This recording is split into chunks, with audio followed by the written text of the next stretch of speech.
Well, good morning, everybody, and welcome to full council today, Monday, the 24th of March.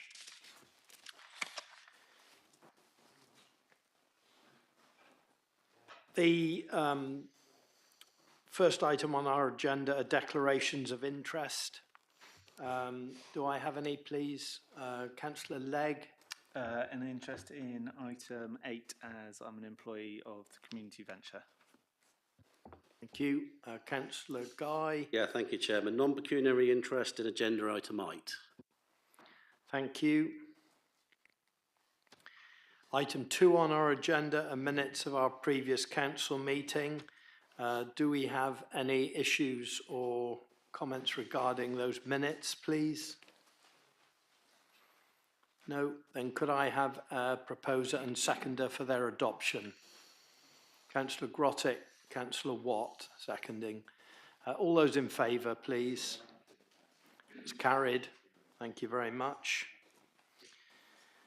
Chairman's announcements is item 3. I have one announcement for you this morning. I'm not sure whether you are all aware of this, but we are very sorry to hear that Gordon Billsborough has passed away. Our sympathy and thoughts go to his wife Jane and their friends and family. As many islanders will know, Gordon and Jane settled here some years ago and quickly became involved in many aspects of community life here. Gordon and Jane were both previously involved in local politics, and Gordon became a local councillor here for some years, while Jane has continued an interest in medical travel. Gordon had a keen interest in history and governance and believed strongly in a well-run council, often challenging procedures as a critical friend. He was a much respected chair of the then Health Overview and Scrutiny Committee, which he ran with a firm hand while encouraging all members to contribute. He also took an active part in all council work, members often looking to the Gordon Corner for his input. After leaving the council, Gordon retained his interest in local politics and was an interesting and well-informed friend to many. Rest in peace, Gordon. We shall miss you. Item 4 on our agenda is consideration of any questions under Standing Order 14. We have a question received from Councillor Marcus. The question is, can I ask for an update on the status of the reports and timeline that were promised to Council in the plan approved by members in October full Council? We received a question 3 report on transport volumes, both passenger and freight, but we haven't received anything further. Please could members have an update at the next full Council? Thank you for that, Councillor Marcus. The Chief Executive will respond. Yes, thank you for the question. When we put together the report in October to promise the further reporting of the transport numbers, we did so on the basis that those numbers would be drawn from public information that was readily available to us, and they would come from an independent source. We produced the October monitoring report based on that, but subsequent to that, one of the operators has challenged the use of that information in the public arena on the fact that they are commercially confidential, albeit there is a technical question of whether they are not public information, and the definition of how easily information is made public. On that basis, at the moment, we haven't produced the Q4 report because we've had ongoing discussions with the operators. It is likely that to be able to fulfil the full report as promised, that we would have to enter into a confidentiality agreement with the operator, which then would mean the report would be non-public, which sort of goes around in a circle and sort of defeats the object of what we were trying to achieve. What we will do is bring a report to the April full Council with the information that we can publish, mainly around part of the transport network, information that is already being published for Q3 at the end of January, but we will supplement that with any more that we can use at that time. But as I said, it's disappointing that we're limited to the amount of information we can share due to a challenge on the confidential nature of that information. We will at some time try and address that, but as I say, entering into a confidentiality agreement defeats the object of making public information. Thank you very much. Item 5 on our agenda is consideration of motions received in accordance with Standing Order 12. I have none. Item 6 on our agenda is to receive draft minutes from committees for information only. I have none. And number 7 on our agenda is urgent items, which I have none. So we move into part 1 now. Item 8 on our agenda is St Mary's Airport electric vehicle charging bays, and this report's being introduced by Russell, our Chief Executive. Thank you, Chair. Yeah, bringing this report to you today, members, because there are a number of bays at the airport where they are used on a business-based approach, i.e. the organisation that uses those makes charges to third parties for using those bays on the basis of fairness and equity at the airport, and through challenges from some other operators. There is an issue that can somebody operate on our land, running a business, charging third parties when they're not actually charged for the assets they're using in the first instance, i.e. the land.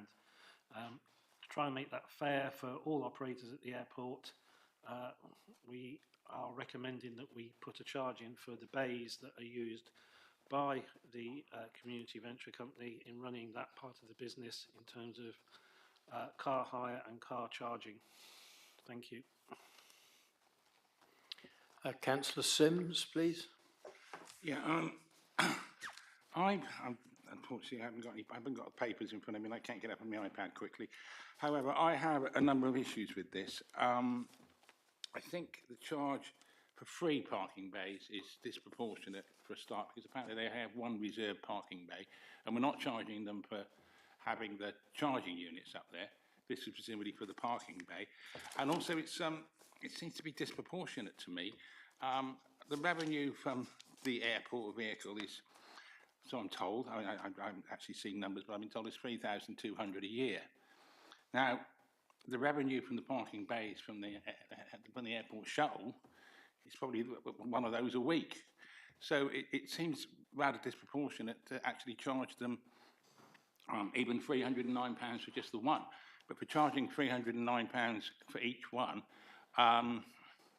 when only one of them's used, is completely out of order, I think. And also the history of the community venture. Basically, it was set up by the council because it was a more efficient, leaner way of running the whole, the residue of the Smart Island project. And they seem to do a fairly good job. And they are a commercial venture, but they're not for profit. And their aim is to essentially sales maximisation as opposed to profit maximisation. And in that instance, that means more people are using electric vehicles, there's less carbon emissions. And what I'm hearing from, having spoken to, having other conversations about this, if this goes through, then they will cease to offer the vehicle at the airport. Now, I think there's a compromise here to an extent. I think the £309 just for one is disproportionate, given the earnings ratio between that parking space and the minibus parking space. And I think Dan sent an email through suggesting a very small token sum of £50 a year. And I would propose I would make a proposal that is the charge, because it seems reasonable and anything else is disproportionate. And I think that we will actually possibly lose what they're doing up there otherwise. Thank you. Councillor Williams, please. I've got sympathy for the chief exec on this one. It seems for the last 4, 8, 12 years, whatever time, we've been encouraging the officers to maximise income generation, to create revenue, to look at airport sustainability, to try and get airport parking, recognising that we're probably the only airport in the world, it would seem, that doesn't have some sort of parking charge. And when we come up with some sort of solution in front of us, we come up with, I think £50 is too little, and I'm tempted to say, in terms of withdrawing the service, they would say that, wouldn't they? So I think there's probably a halfway house to be had. I think they are a commercial operation. They do make money. They do provide a service, but we also have significant costs we have to bear for that site as well. So I think we do need to come up with a charge. I think it's in the interests of equality for other operators to have some sort of charge. £50 seems just a tokenistic, not enough to me. But I would come up with something higher. I don't have an issue, to be honest, with the recommendations in the report. But I take Councillor Sims's point of view as always.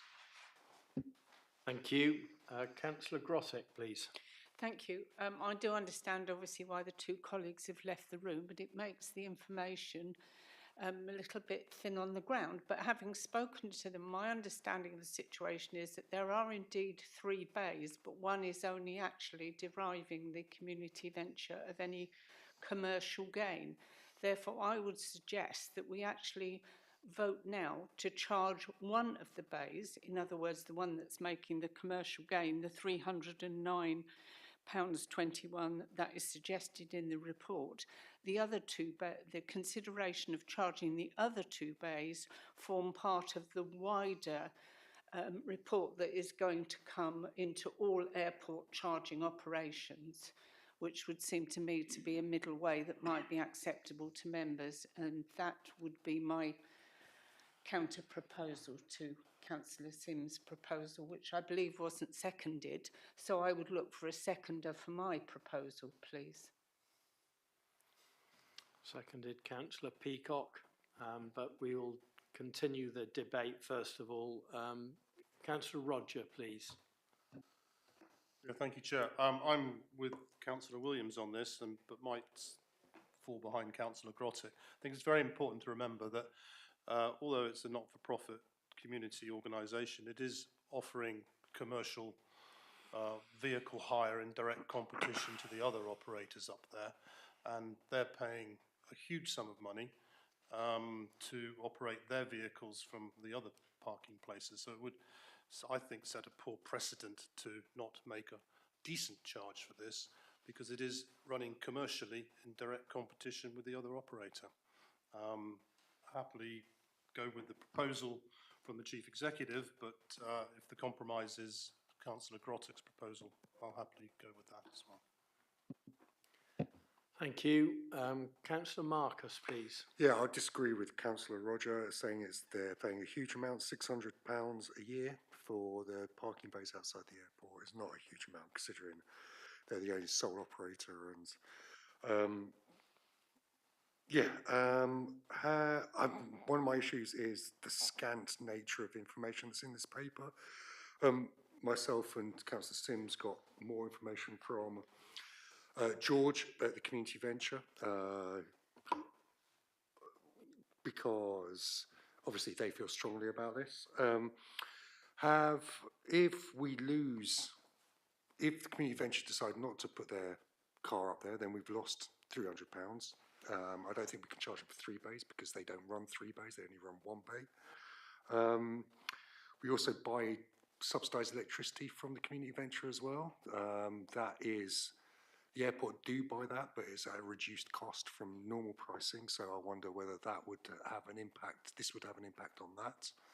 And it'd be interesting to see the pros and cons about how much we would get from the £300 we would make from the airport compared to how much we would lose on electricity charge. So for me, this seems an ill-conceived,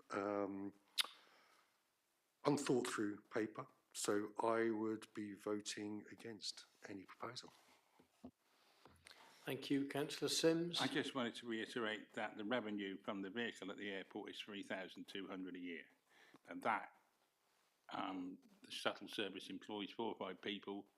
The amount of money they make is vast compared to that, and we're proposing to charge for 3 bays, 2 of which they don't use. And even if we charge for 1 bay at $309, it's still massively disproportionate.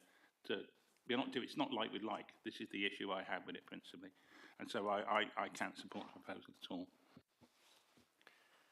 Councillor Peacock, please. For me, if we have, this is all part of a wider picture, but for me, if we have an organisation that's operating commercially, we have to treat it as an organisation operating commercially. That's my view.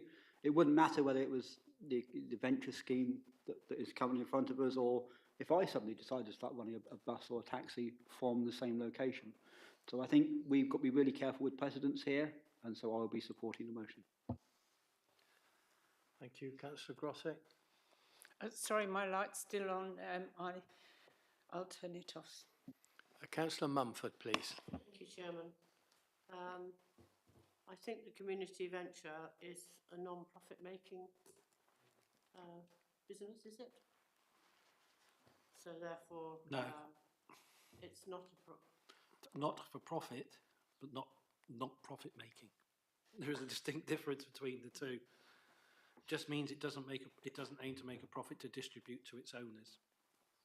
yeah, well, that's fair enough then. I think the £309.21 is too much. I'd like to make a proposal of £100. I don't know if anybody would second that. If not, I shall vote against. Councillor Grosset. I just point out to Councillor Mumford that if it's £100 for three, yeah, sorry, it wouldn't work before. If you're suggesting reducing the amount to three, to £100, but you're thinking of going to charge each of the three bays, that's £300, which works perfectly with my suggestion that we just charge for the one bay that is currently making a commercial profit. Of course, if you're suggesting differently, please advise. I'll withdraw. Okay. Councillor Dean, please. I think I agree with Councillor Marcus. I think the fact that we're having this discussion about where we should set the price is because we don't have all the information. So I would vote against this and ask for this paper to come back to full council when we have more information. Okay, thank you. Councillor Marcus. Yeah, I would agree with Councillor Dean on that. As part of the wider picture, I don't see a wider picture here because we haven't had the report from the airport sustainability yet. If we want to charge everyone for parking up there, then yes, I can get behind that, but not on a one-off basis like that. We know there's loads of people up there that, from firms that leave their cars up there for months on end. They're definitely a commercial venture. Why aren't we charging them? So what's the difference? This just seems petty. Thank you. Sorry, Chief Executive. I was just saying I'm very happy with Dan and Tim's suggestion that we defer pending further information, because I think the numbers don't make sense. And as for John, if you wish to run a taxi and a bus at the airport, then you should pay a proportionate amount. But this is just a maximum of income of £25 a day for this one car they have up there. Thank you, Chief Executive. Yeah, I'm happy for whatever members decide on this, but just the point I'm making is this: there is an element here. You say more information. I don't think there is much more information you can add to the report. The information you may have got is information that is confidential to the CIC company, so we wouldn't be able to just share that, what they charge for various users and everything. The other point is that this is less about income generation, more about income protection. There are a number of other operators at the airport. You've talked about one, but there are a number of other people who are running a business from the airport that we charge because they use space at the airport. Why do we charge one business and not another business for using space at the airport? If they want to challenge us, if they want to take us to JR, if they want to take us to court or stop paying, that's where my bigger worry is. Less about £900, £300, £600. But why do we charge one company and not another? Or there's 3 or 4 companies that pay for use of the land up at the airport. Thank you. Councillor Peacock. Can I just request when the report is due into the airport, because I know that the consultants are on island, and I just wonder when that is due, and if we were to defer, how long we may defer for. It's hard to say, not in terms of the work. I would think it'd probably be June full council, only because you've got the elections, you've got May full council, which will be the unlikely you'll want a big paper around that at the May full council, due to the fact that most of the full council in May is taken up with appointments, etc. So it's likely to be June. The report will be ready before then, but it will be June by the time it comes to a meeting of full council. Thank you. Members, we have at the present time, we have another amendment to the proposals from Councillor Grottick, that we charge for one bay at £309 and not the other two, which was seconded by Councillor Peacock. Are there any, would you like to vote on that, please? Anybody in favour of that amendment?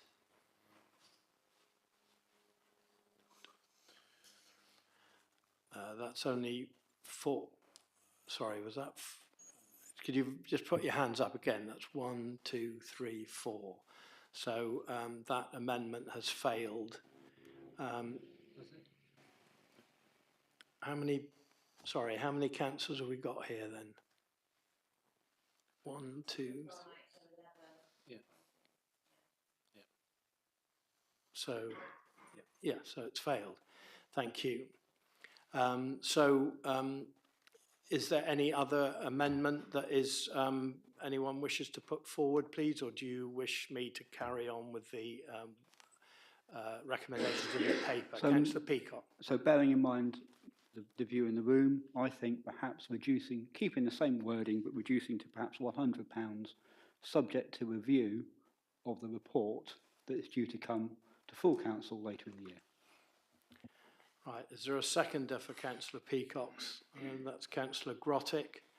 Are there any, who is in favour of that amendment, please?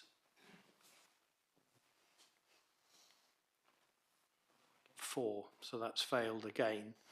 So we go back to the original sorry, Councillor Marcus. Right, so we go back to the original recommendation. Is there a proposer for the adoption of that recommendation, please? No?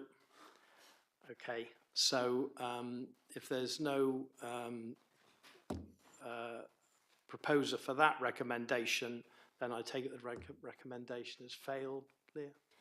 Yeah, I just wondered if Councillor Sims and I think it was Councillor Marcus who suggested that the matter be deferred maybe to the next full council meeting or the one after that, that a proposal be put forward to that effect. Well, I'm happy to propose it gets deferred to a later time, if anybody's prepared to second it. I second the deferment of it. Okay, all those in favour of that amendment, please. Right, well that's carried. Thank you very much. We got there in the end. Thank you. Right, item 9 on our agenda is the Children and Families Update Report in the hands of our Director of Children's Services, Anne. Thank you. Heads or tails? Yeah, I can.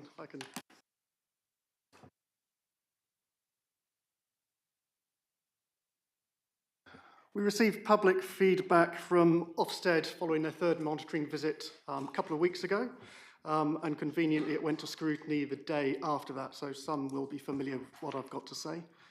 It was the first monitoring visit we've had since last May, and I'm pleased to say significant improvements were identified by Ofsted. Headlines from their visit are in 2.5 of Appendix A for members to consider. And broadly, there's lots of really positive things to recognise. I'd also like to recognise or draw attention to feedback regarding the commitment of full council by Ofsted, and this being a factor in ensuring that children's services remain within the local authority, which I think is testament to the commitment and work of not just full council, but partners, staff, and the families we're working with. I'd like to thank all staff, partners and parents who were part of the inspection visit for the time and effort that went into the work that took place. It's likely we'll have a fourth monitoring visit later this year. Time will tell. But for the record, just so there's no uncertainty, the inadequate judgment still remains. This hasn't shifted that, but it certainly demonstrates we've turned the corner and making good progress. I think the summary statement that I know the Director, the Chief Executive and myself have been keen to push is we're pleased with the direction of travel, but certainly recognise there's still a long way to go, and in no way are we being complacent or doing anything to stop the progress we're working towards. Other highlights within the report include the work we're doing around care readiness and corporate parenting strategy with some support from the Department for Education. Members may have been to a recent workshop on that or had other interviews with the people undertaking that piece of work. We've successfully implemented in Children's Services the Mosaic case management system, and that's also been shared by Adult Services. And from all I'm hearing is providing the sort of work that Ofsted would expect and professionals value for the work they're doing. It makes life more easier, more efficient, and should bode well for the future. We talked about childcare at the scrutiny meeting, and I sort of reflected on the fact that good quality, affordable, reliable childcare underpins so many aspects of family life, indeed the economy, but it's generally an area of work which can be very low paid and undervalued. So we just sort of recognise the work that people are doing to give some of our most vulnerable members of the community a good start in life. There's reference in the report to improving commissioning, and I think that's an area of work that Children's Services can take a lead on. I don't think it's particularly mature and established across the whole authority, so I'd like to think if Children's Services get to grips with some aspects of that, that will cascade through the wider authority. But again, I see that as a way for the partnership across the wider Children's Services agenda to work more efficiently, with more accountability, and hopefully with stronger outcomes. And again, my hope and expectation is that partnership approach will lead us to a new children and young people's plan, which will be a way for us to communicate our vision and aspirations for the work we want to be doing in the medium to long term. At scrutiny, again, we praised the holiday activities which were offered through Children's Services during the half term. There was a sort of range of things. We touched on issues to do with inclusion, travel and affordability for off-island children, and I think that message was heard by those present. I welcome the work going on within the Council to support improvements and increases in childcare. I know the Five Islands Academy are also doing some work on that. In the past, the Council have run an Ofsted registered childcare scheme over Christmas, Easter holidays and things like that. So that's something we've got some precedent over, and I hope to see that develop. Pleased with the positive activity going on within SEND. The Belonging and Inclusion Group seems to be coping with some very complex areas of work, which again rely on strong aspects of partnership working. But again, that's going to be an area that Ofsted inspect us on at some point in the future. So the more work we can do prior to that and the improvement of services for children and families is obviously very welcome. And I think my final remarks on this are similar to what I said about Ofsted. I think we all recognise there's some really good work going on. Partners are coming together. We've got some good working conversations going on in different improvement networks. So there's strong commitment from staff. I welcome all that's taking place, but certainly recognise there's still a long way to go. And we need to keep our commitment as we have done for the last 18 months or so.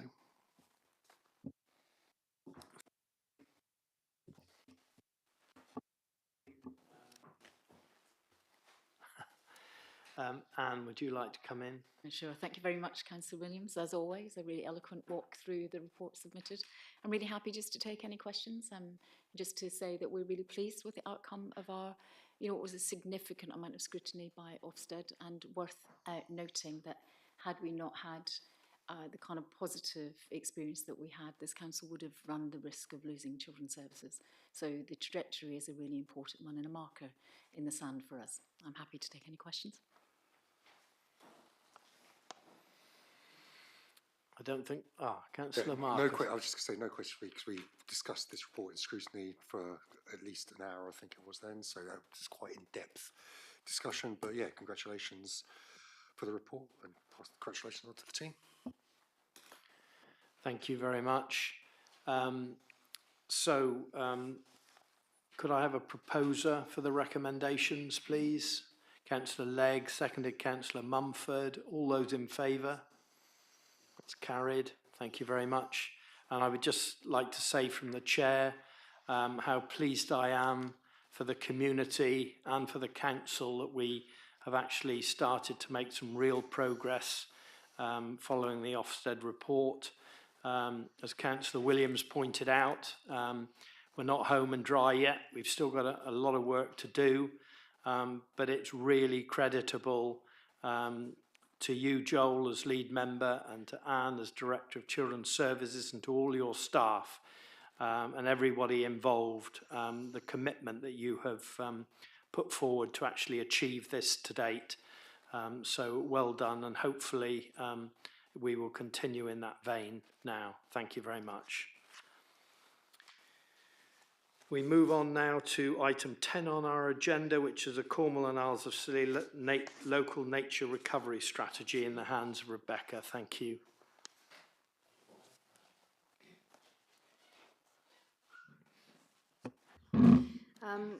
Morning, members. So this report presents to you the final pre-publication version of the Cornwall and Isles of Scilly local nature recovery strategy. Members approved the final draft, well, the draft LNRS for public consultation on the 15th of October at full council. Formal public consultation was launched in November, which helped shape the final draft of the strategy, and the maps provided in Appendix A of this report. And recommendation 1 is for members to adopt the local nature recovery strategy on behalf of the Council of the Isles of Scilly.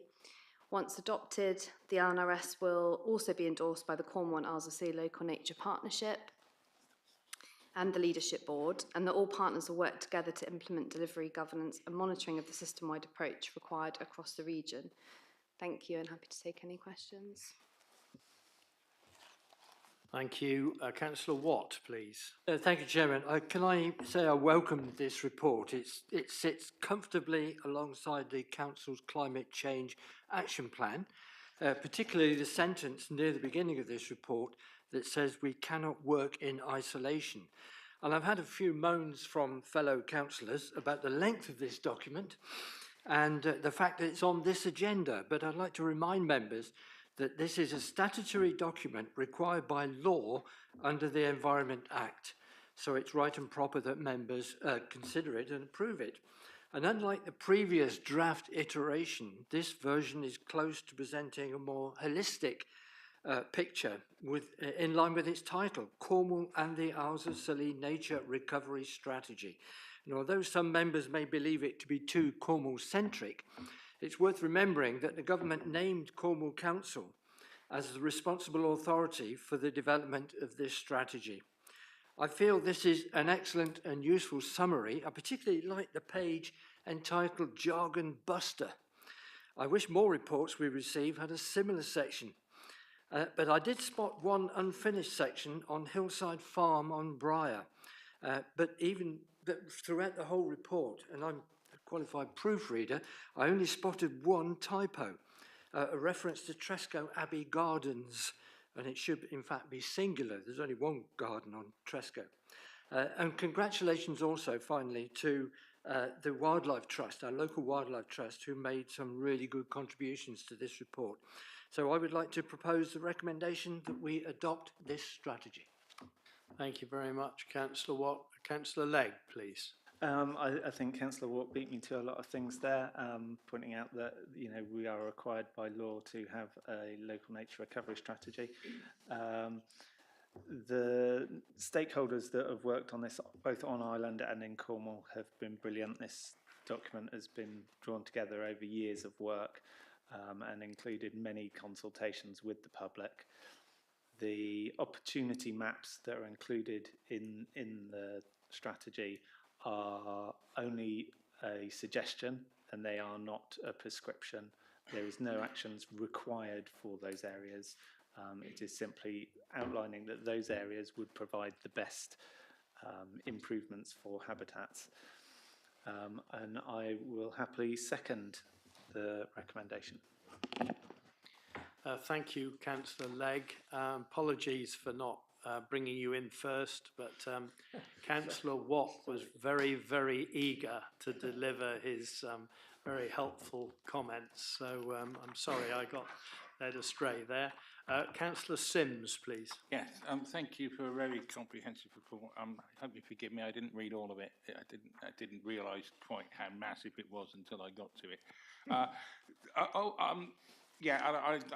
My initial thought was it's too Cornwall-centric, but then we had, the question I wanted to ask you, we have the local nature partnership, which is much more local. Now, I'm sort of assuming that the parent body, which I'm now forgetting the name of in Cornwall, but I guess that's more going to be more strategy, and perhaps a local nature partnership would be tactics, and you like, and more local strategy, and hopefully they'll feed in together and coalesce without forming a nasty lump.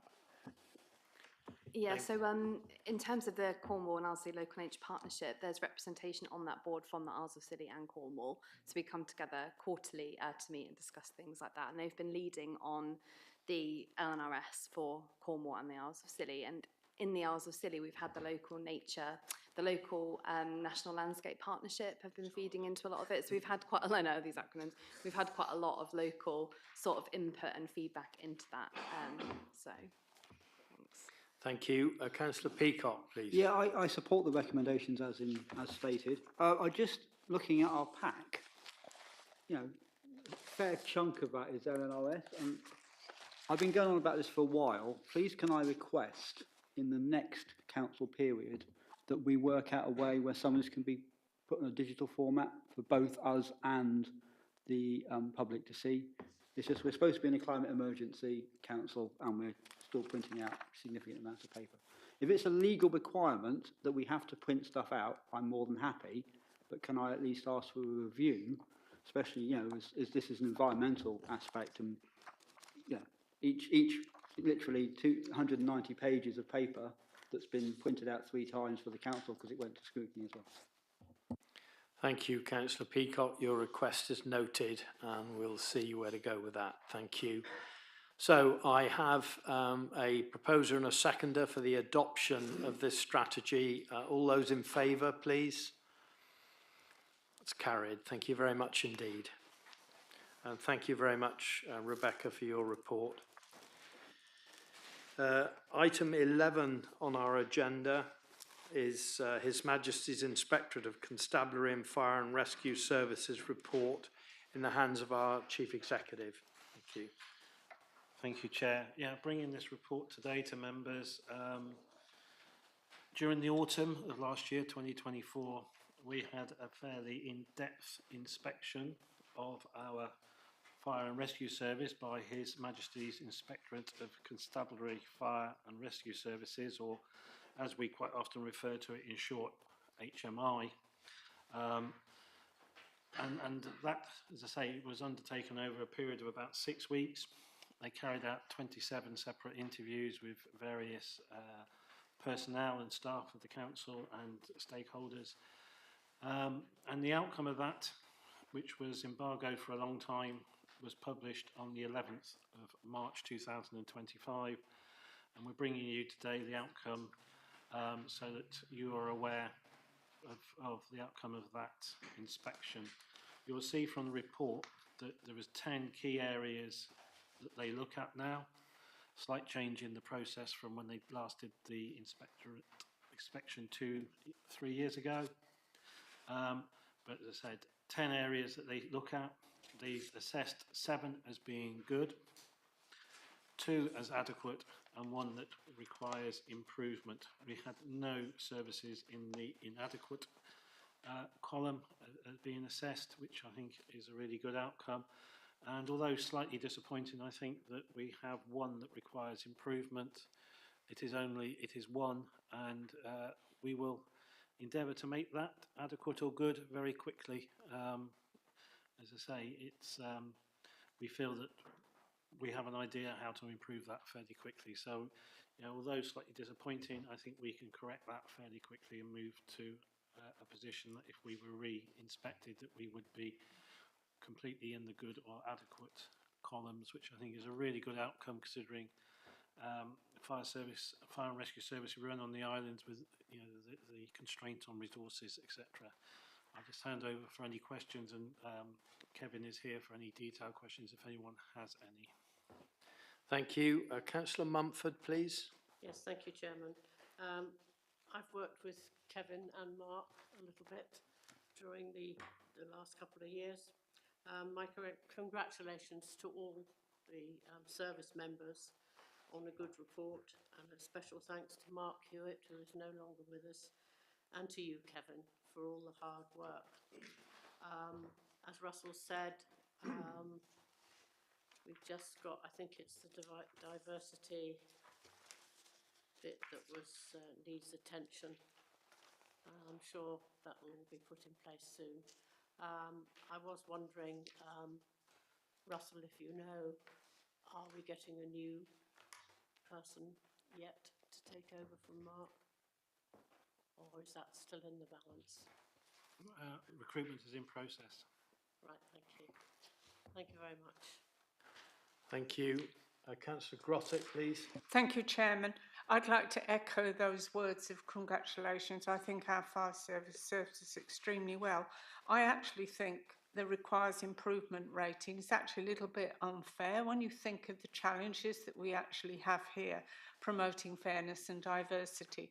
I think going from 2 female firefighters to 4 is actually an indication that we're actually trying our best with limited chances of actually making the positive moves, but obviously Kevin and the Chief Executive have got some ideas in that direction, so we look forward to seeing what they are. So I'd just like to say well done again, and I'm happy to propose the recommendation. Thank you. Thank you. Councillor Marcus, please. Yeah, I'll happily second that recommendation, and congratulations to Kevin and team.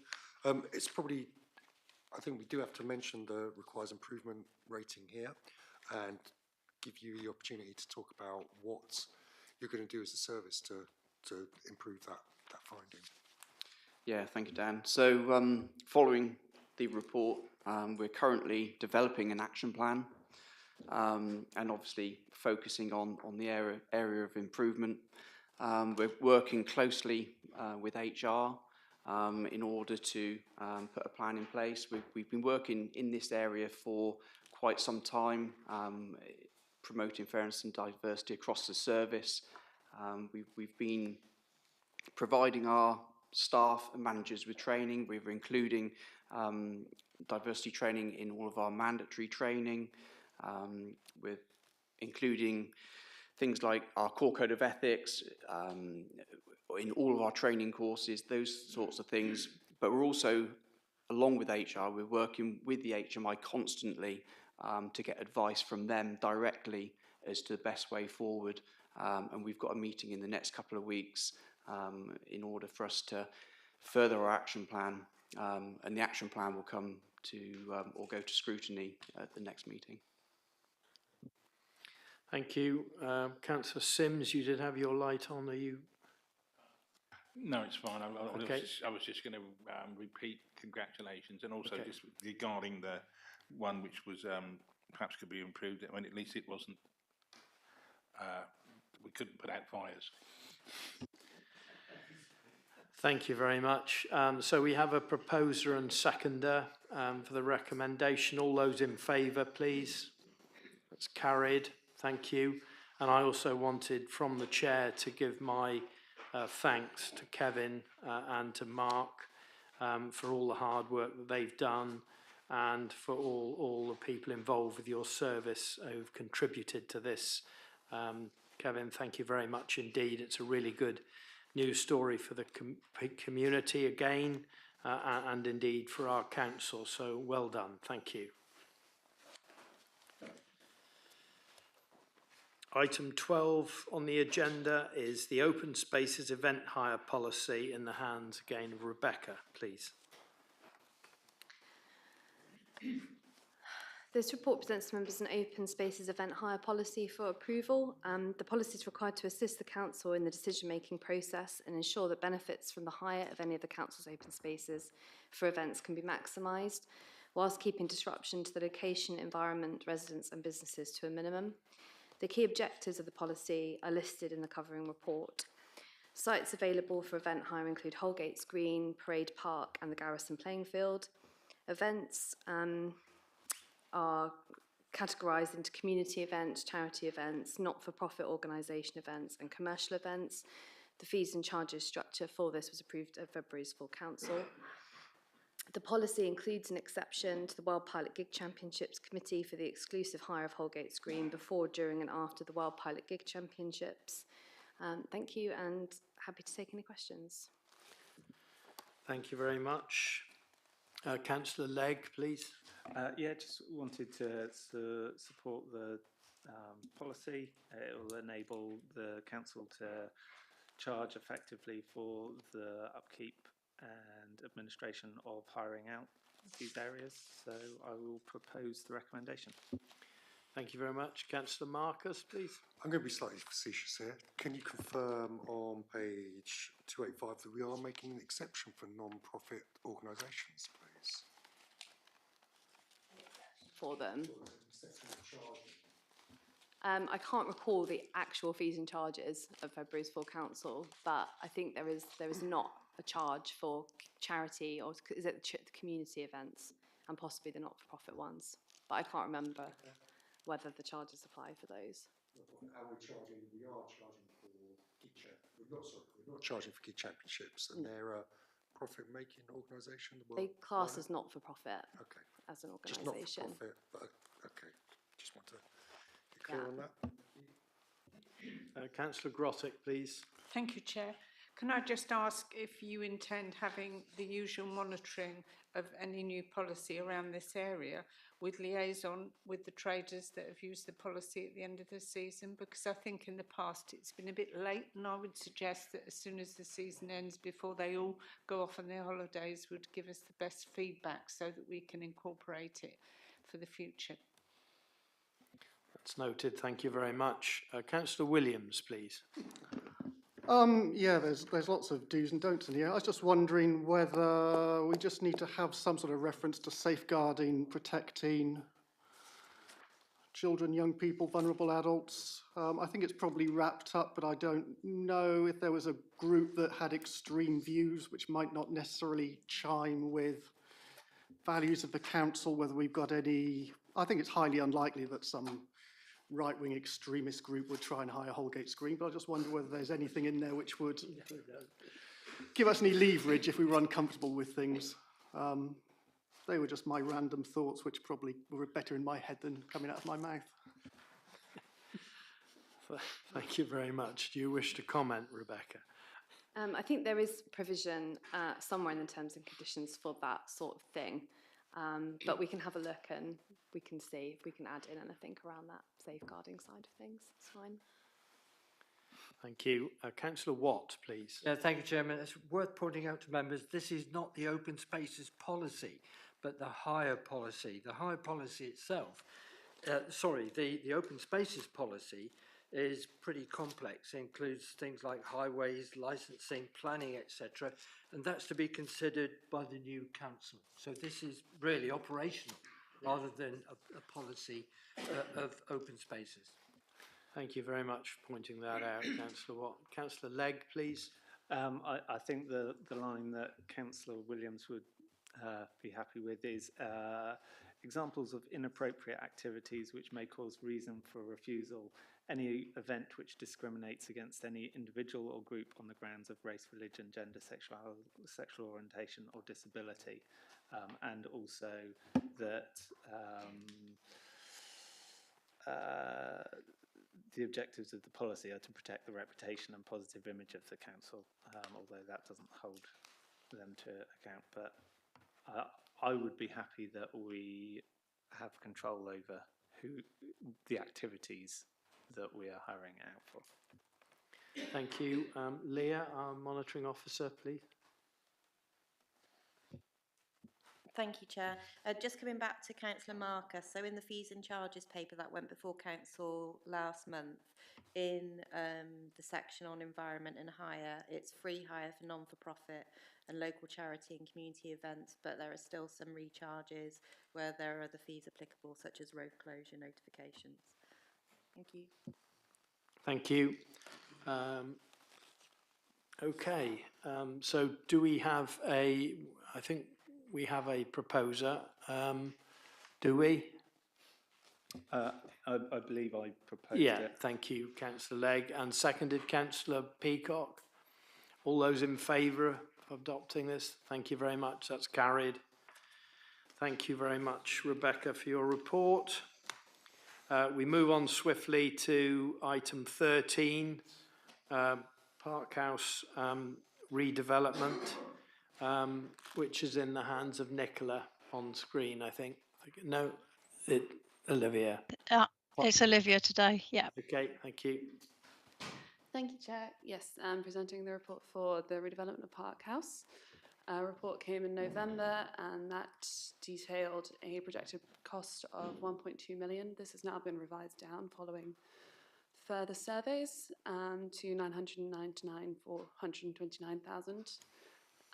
This includes a lot of reusing what was done in the refurbishment works last year. We just included significant contingency in the first estimated cost before we had any detailed survey reports.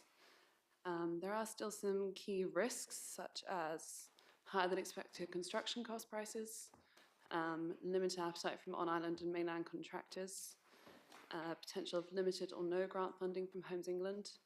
However, we are working with our cost consultants to develop a detailed programme plan, and we have had multiple meetings with Homes England who have indicated likely funding of 120,000 per flat. That's for the 4 long-term flats let by the council and doesn't include the cluster flat rented out to CFT. And we have had a lot more competition on recent tenders from mainland and on-island contractors, so we are quite confident that we shall have competitive prices for this work as well. We had a meeting with Karen Brown this morning and they said there were 4 tenders returned for a recent project, 2 of whom were mainland contractors. There is also a concern about the VAT and that we are nearing our partial exemption limit, and one of the mitigations for this is to charge VAT on the rent for CFT. This is included in their heads of terms and we've had no complaint back, so I think this is not so much of an issue. I'm happy to take any other questions. Thank you very much, Olivia. Councillor Dean, please. Yeah, thanks, Olivia. I think it's a very good report. Sets everything out very clearly. There's some good news in there. I mean, the Homes England grant being as much as 120,000 is massively more than we've had before on April Cottage. I believe it was £50,000 per unit, so that's a huge increase. The fact that there's more contractor availability seems to be very encouraging as well. That's something we've always struggled with. So, yes, very pleased with the report.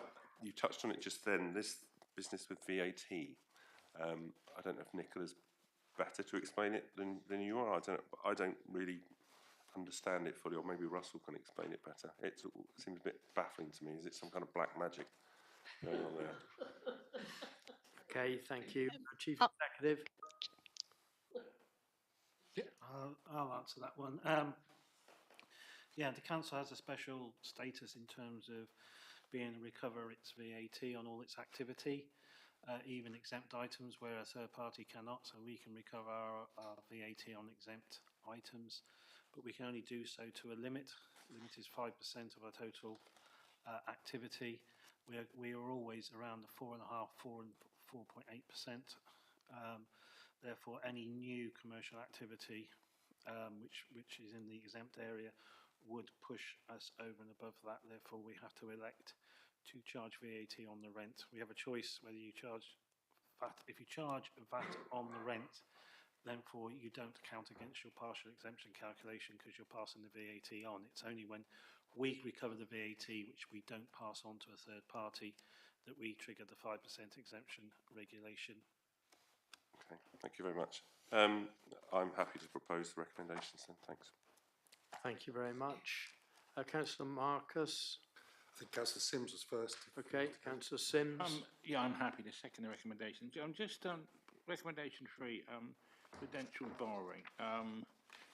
So it's increasing the council's capital programme to just short of £1 million. Now, I'm just assuming prudential borrowing is basically you borrow and then you will get income from the generated assets, which would cover the borrowing, or at least in, if not in monetary terms, in the terms of value added.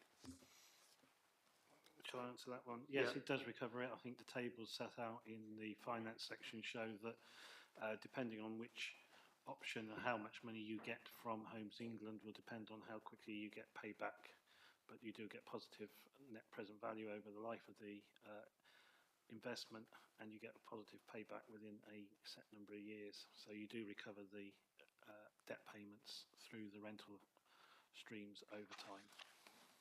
What I expected you to say, but I'm glad you said it. Thank you. Thank you. Councillor Marcus, please. Yeah, I was just reading this paper in context with the other papers in the pack as well, and as we can discuss later on, the cost for the museum has nearly doubled, if not tripled, and that's down to poor states of buildings and not doing enough survey. What is different about this compared to that? How can we be sure that we're not going to be come back? The scheme's great, love it, we need to do it. How can we be sure that we're not going to get another paper up in a year's time saying, we didn't get that funding, cost of prices has gone up, blah, blah, blah. So, No, absolutely agree. That is a massive concern. But the consultants who worked on the refurbishment works are also working with us on this project. They know the issues that they've already had with the building. They understand the complexities with, for example, the electrics, the plumbing. We've had issues with Legionella, for example, and dead legs and unknown dead legs, but we couldn't rip out all the plumbing during the refurb works because the residents were in situ. But we know that this is probably a significant cost, so that's factored in. There is also still contingency with certain aspects such as redecoration, replacement bathrooms, etc. We're hoping we can reuse a lot of that, but it is costed as though we need to replace everything. Same with the plumbing works, and also the cost consultants who are working on the museum project are working on this. They are aware that prices do go up and have priced accordingly for this. okay, so yeah, because some of the exclusions in the cost survey, one of the things here, any structural repairs to the existing building, including underpinning, that sounds like that's got lots of zeros on it. Yes, that was before we had a structural engineer come and look at the property, and we have now had him come in and he's said that there's very little structural defects. Okay, cool. Thank you. I think Nicola would like to come in. Yeah, thank you for that, Olivia. I think what Olivia's describing is how we're managing that risk. But you're right, Dan, Councillor Marcus, in that until you've got tenders and you don't know the actual price. So there will be an element of risk until we're out to tender and those contracts are in place. But I think from the description Olivia had just given, you can see that the element of risk and the complexity of this building is much better understood, and the scale of the project is of a more domestic scale. So certainly there is a risk. We need to be mindful of that, and that's why there was the contingency within the budget. So when we get out to tender, if it's way over, we'll need to come back to members. But the current business case, based on the best information at this point in time, shows that it's a viable project. But as you say, who knows, if we go to tender as no tenderers, or we have to go to tender in a year's time rather than now, then we'll have a problem potentially. But at this point in time, as far as we're aware, it looks like a viable scheme. Thank you very much, Nicola. Councillor Mumford, please. Thank you, Chair. In the redevelopment proposal number 6 on page 298, the 4 flats and then the 4-bed cluster flat, which is going to be taken on by CFT. The 4 flats, could they not be reserved for adult social care, please? So we will be having to do a local lettings plan for the flats that the council rent out so that they can be for health and social care workers. Thank you. Thank you. Councillor Dean, please. I was just going to come back on the risk thing, that one of the biggest risks is not doing this quickly, because we know from bitter experience that the longer we let things drag on, the more expensive materials are and labour costs are as well. So much as we don't want to rush into anything, I would encourage us to get on with this while it's at the cost it is. Thank you. So we have Councillor Sims. I was just going to say regarding the risk. I mean, this it's built in, isn't it? This risk is common to every single construction project we have here. So you know, you sort of live and learn with it and cope. I don't know, not much else we can do. Well, either that or do nothing. We've had a proposer, please, for this. Seconder, please.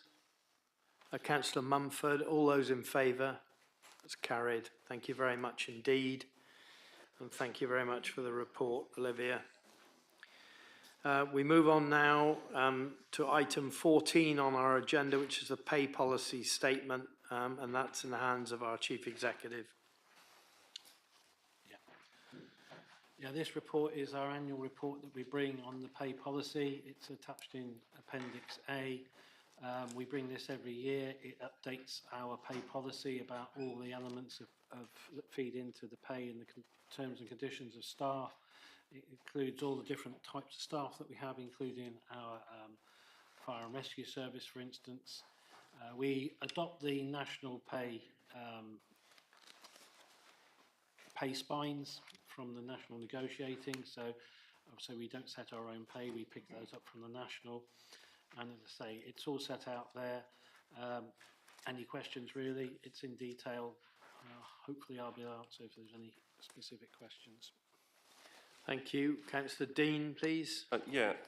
Thanks, Russell. Just one question on the paragraph titled Travel Within the Islands. It says wherever possible use scheduled boats, and then it says if not possible do a special approved by your line manager. Now, we talked before about doing that through a central booking person so that we don't double up and have two specials within half an hour of each other. Is that going to be part of this policy, or is that separate?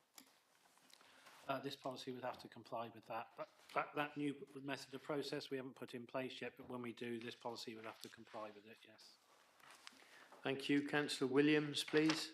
There's a section on page 16 which talks about employees being required to work from council premises. I just wondered anecdotally what the situation is with home working at the moment, how many staff are home working, whether we see that as beneficial or having a negative impact on their health, well-being, productivity, all those sorts of things.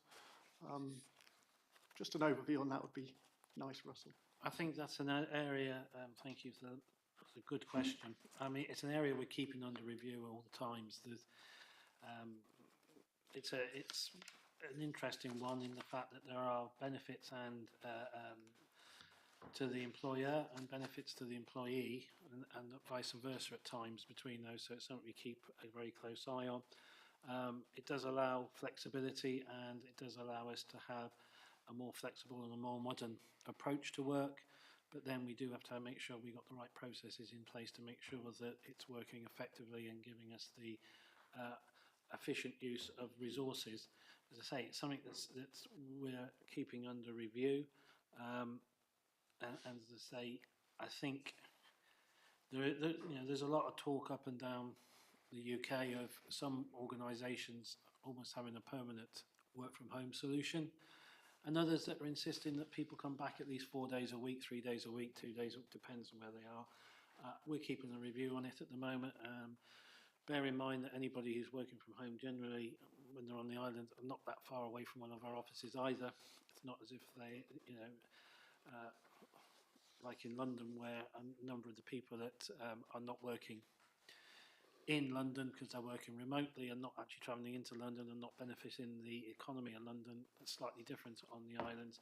But again, it's something that we permanently keep under review, and we will continue to do so. Thank you.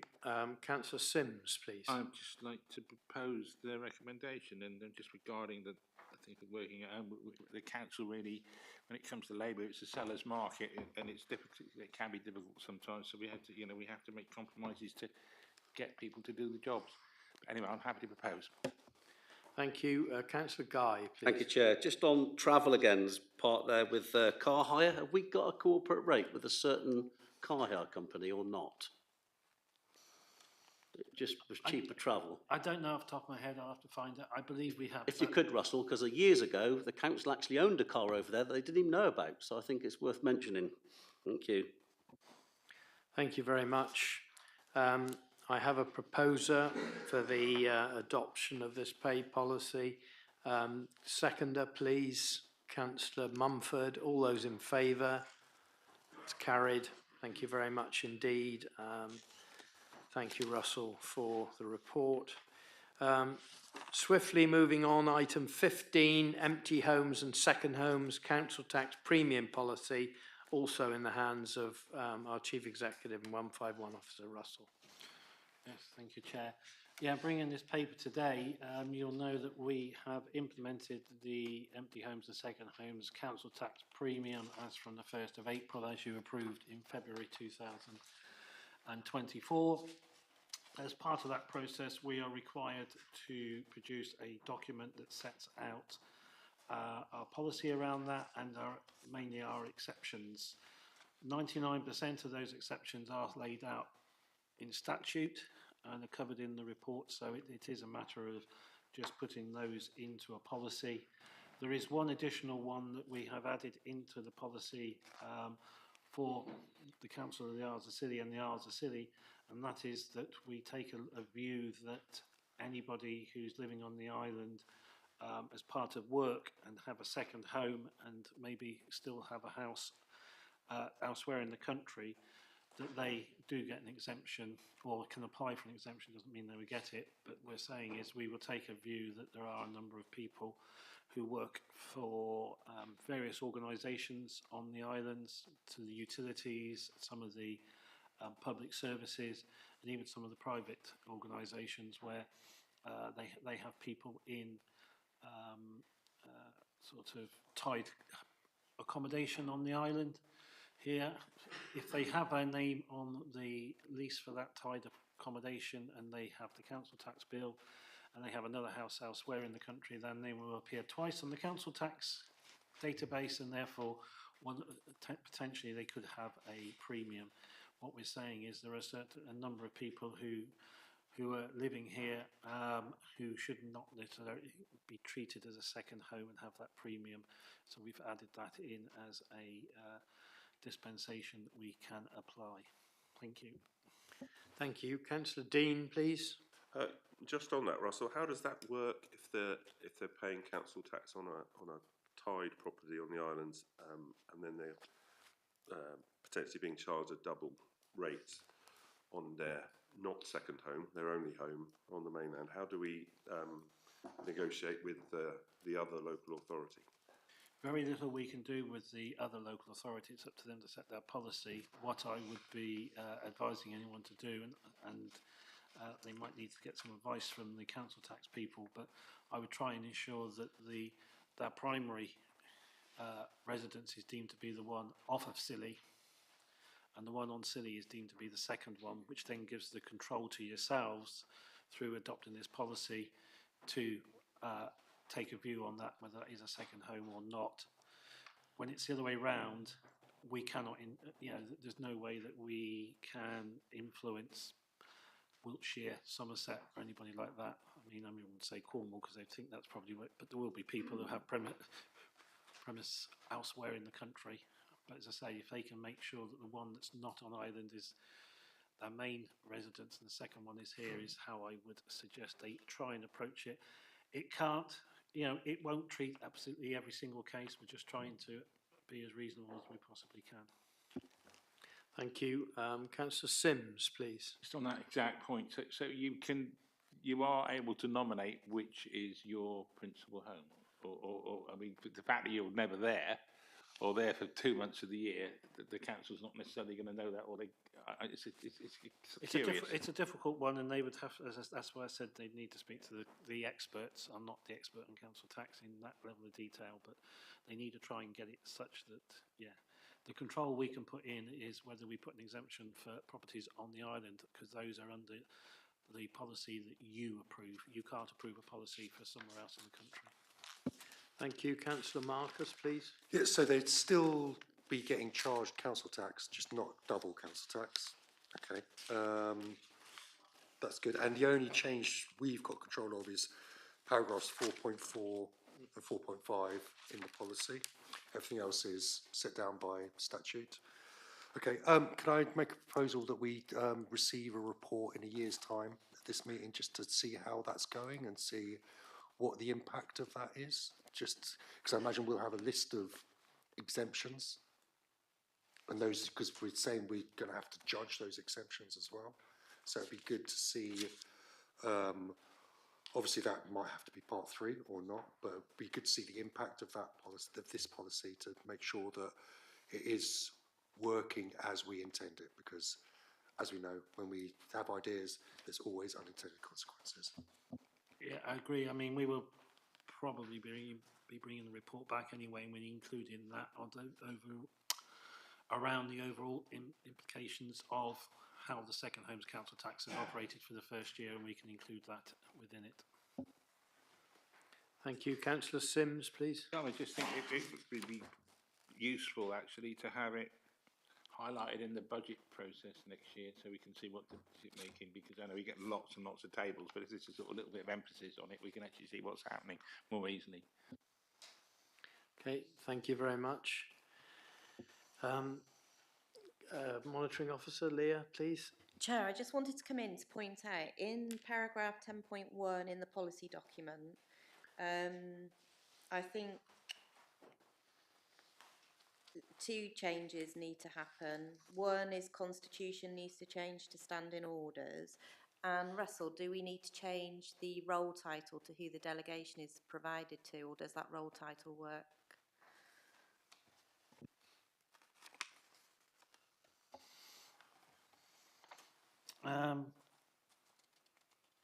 I think it might be easier if you did make it the Section 151 officer. I think it could work because they already have the delegation on council tax support, etc.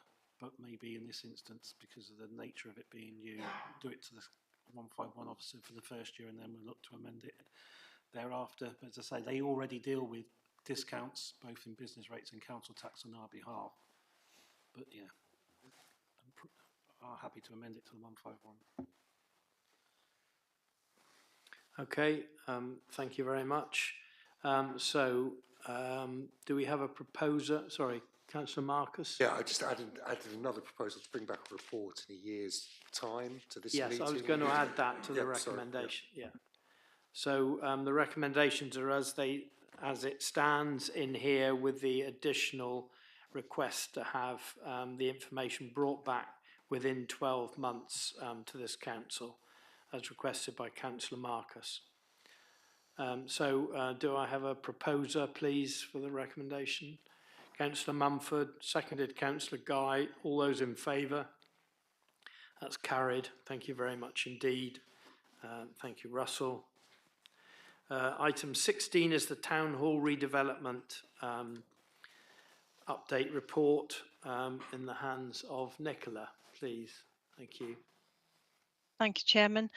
So, as members will notice, the project's progressing well. Started on site last summer, and I've put some photographs in Appendix B to give an insight as to works undertaken so far.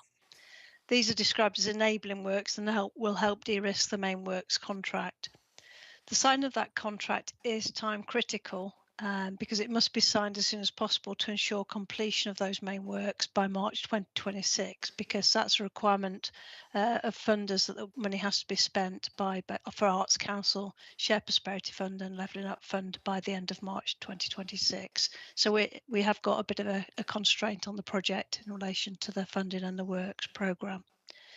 The internal fit out for the museum and the town hall inside can continue after that, because we've got some national lottery funding that we can run through to 2028, but it won't take that long to get it completed, I'm sure. Costs have increased, and the reasons for the increase are set out on paragraph 17 of the report. To cover these increased costs, we've been working with funders to gain additional grant funding.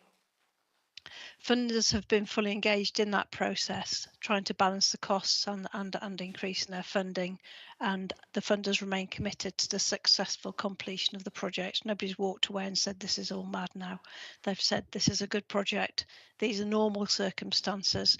All other projects around the country are having significant challenges around costs as well. So we're not alone in this issue. The current projected costs and funding packages are set out in paragraphs 20 and 21 of the report.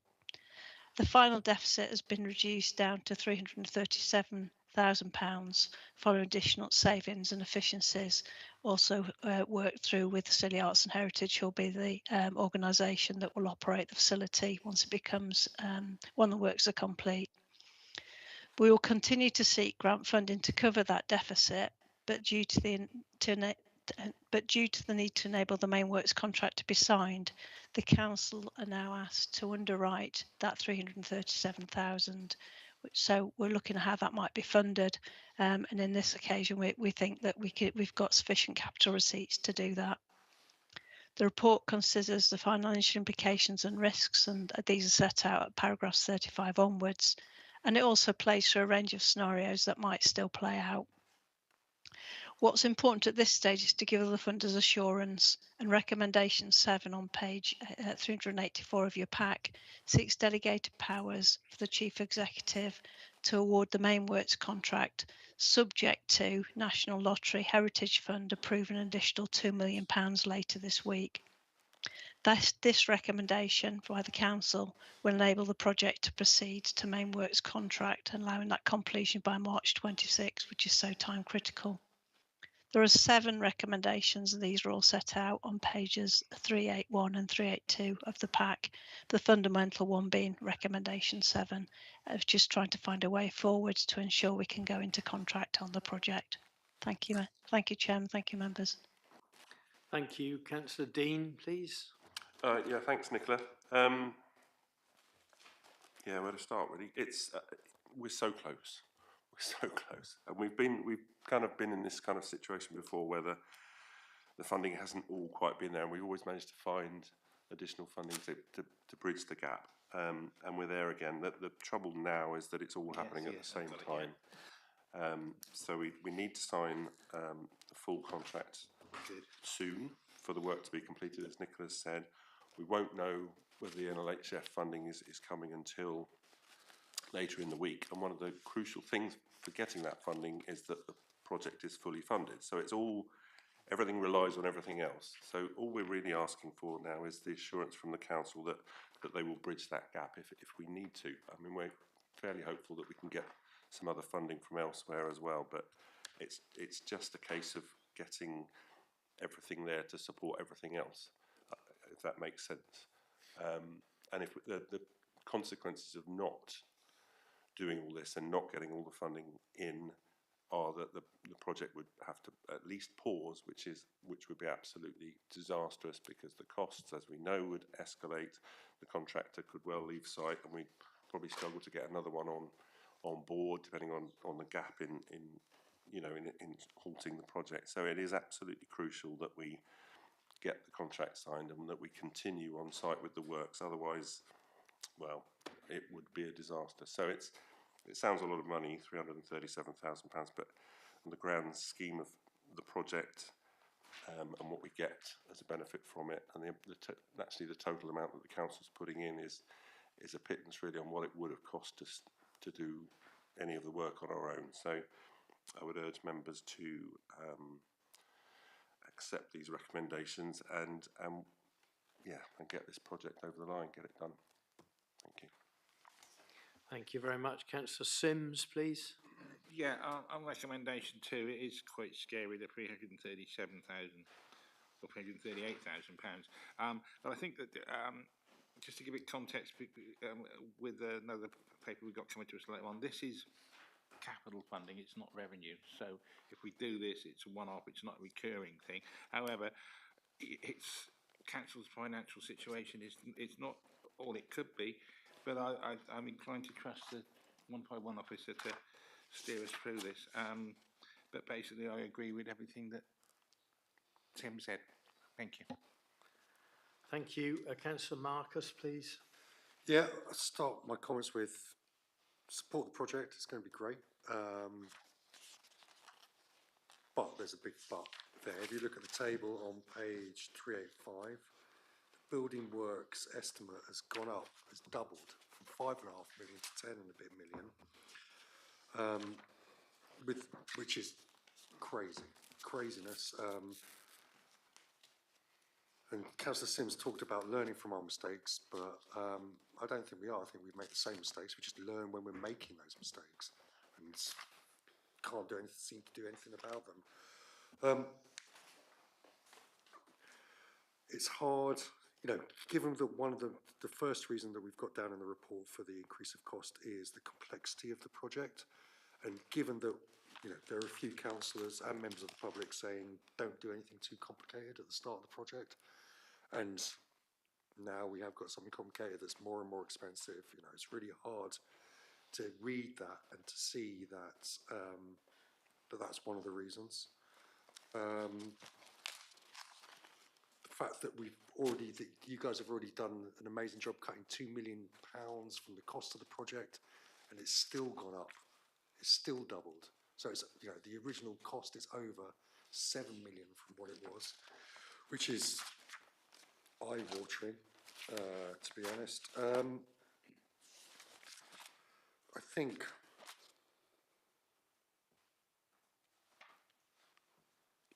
and councillors we were told that there wouldn't be any more money. We wouldn't have to put any more money in. That was one of the discussion points we had when we came back for more money to agree on the £1 million last time. So where is that 300,000, nearly 350,000 coming from? Where are we going to be able to afford that from? Is that budgeted already? It's intended it will come from capital receipts. We have a reserve already with some capital receipts in, and there's other properties that we are disposing of at the moment. So those receipts will be used to fund the 300,000. Is that it's there at the moment as underwrite, but that's where it's coming from. It's capital receipts, both existing that we've already approved, sales that have already happened, and future sales that are already in the pipeline. And have we got enough in that fund to cover this? Yes. And what happens to because there's a contingency built into this programme, right? What happens to that contingency if it doesn't get spent? If we don't use the contingency, then it will reduce the amount that we'll have to draw down from capital receipts or our own resources. It may impact on how much other grant we can draw down as well, but yeah, it could reduce. If we didn't use the contingency, then there'll be a saving on the overall project cost, which will potentially, some of that will flow back to the council. Okay. Nicola, I think you wanted to come in as well. Sorry, Nicola, I think you wanted to come in as well. I think Russell summarised it well there. I think the only thing Councillor Marcus mentioned was about the sort of have we learned from our mistakes bit. And I think one of the things when we first got an insight as to what the actual tender prices were coming in at, we went back to all the funders and said, what's the situation around the country? Are we extraordinary here? Is there something different that's happening here? Have we done something wrong? And the message we got back is, absolutely not. You've done your due diligence better than most other projects that we've seen. Your project team is strong. This is just what happens in this industry. Well, I can't believe that that's the way the industry operates either, but that seems to be the industry norm, and it's a pattern that's repeated across all major projects around the country that our funders are aware of. So yes, indeed, I beat myself up as well. I couldn't believe that we'd got to a situation where we got tenders coming in at double what we were expecting, having done all that hard due diligence to get that right in the first place. But it seems to be that's how the industry operates, and yeah, we aren't any different to anywhere else. In fact, we're slightly harder hit because we've got additional freight costs to worry about on top of those tender prices. Yeah, sorry, I didn't mean, I wasn't talking personally, I was talking generally as the industry as a whole. So this is just absolute craziness. Thank you. Councillor Williams, please. Yeah, we seem to have got to the 12th hour, 2 minutes to midnight, and on a complete knife edge, aren't we? It's like an extreme version of me raiding my son's piggy bank to go to the co-op, it would seem. But I agree with everything that's said. It would be an absolute disaster. We've got one wreck of an old museum up the road. It would be a complete disaster for the town to have a wreck of a town hall stalled. It looks a mess at the moment too. So that would be a bigger risk to me than having this in front of us. I was going to ask, are we now having a fixed price contract? Is that contract we're signing sort of signed, sealed and delivered, so there's very little risk of us being asked to be in this situation again in 6-9 months' time? And again, the question which we regularly get asked, and it'd be good to have that discussed in public forum, is does this then accelerate the opportunity of getting hold of the old museum site and making some progress on that building, which as I said, has been stood there looking derelict and dire for far too long. Thank you. Councillor Grottick, please. Thank you, Chair. Stating the obvious premise is that we all obviously want this project to succeed. And I would just note that, yes, the rising costs are extremely scary, and obviously the report lists all the various reasons, but nevertheless the community have noted with some dismay, I think, the increased costs, and obviously members will be challenged about that. I think we could say that the project at the outset definitely wouldn't have delivered all the aspirations that when we complete this project should be delivered. So I think that's a real plus. But I hope that with the increased aspirations, we can still try as best as possible to get everyone involved in the project to remain as realistic as possible about where we could trim costs. And I think that is being done. I think at the end of the project, we will obviously have a very deep lessons learned that I think hopefully will, obviously come to evaluate the whole project in the round. It's certainly been a very challenging project. I think everyone has worked really well together, but obviously challenges remain. Just a couple of other points.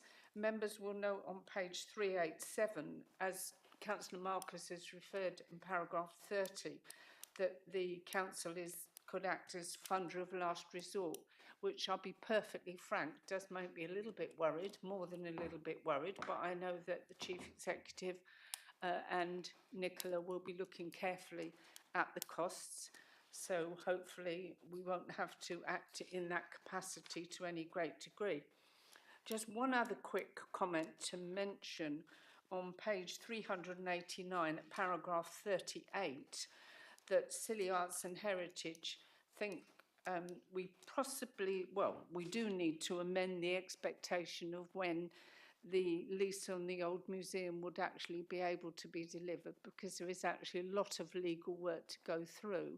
I would say that I have talked to Anne Tudor, who leads Silly Arts and Heritage, and there is certainly a wish on her part to move as quickly as possible to resolution of this particular area, which I know we would all wish as we approach another season with the old museum a complete eyesore in the middle of a tourism destination, which is obviously very regrettable. But in general, I commend everyone for all their hard work, and I'm keeping all my fingers and toes crossed for the next round of funding decisions.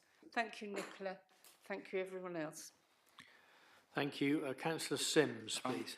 I pretty well concur with everything Fran said. She said a couple of things I wanted to say. I think, and Joel as well, I think it's terribly disappointing that we didn't get the lease back for the old museum a number of years ago, because we've not been able to do anything with it at all. And frankly, and I think most members would agree with me, it's great we're going to get the town hall refurbished, but it's much more important that we actually free up spaces for housing, which is what the old museum site would do.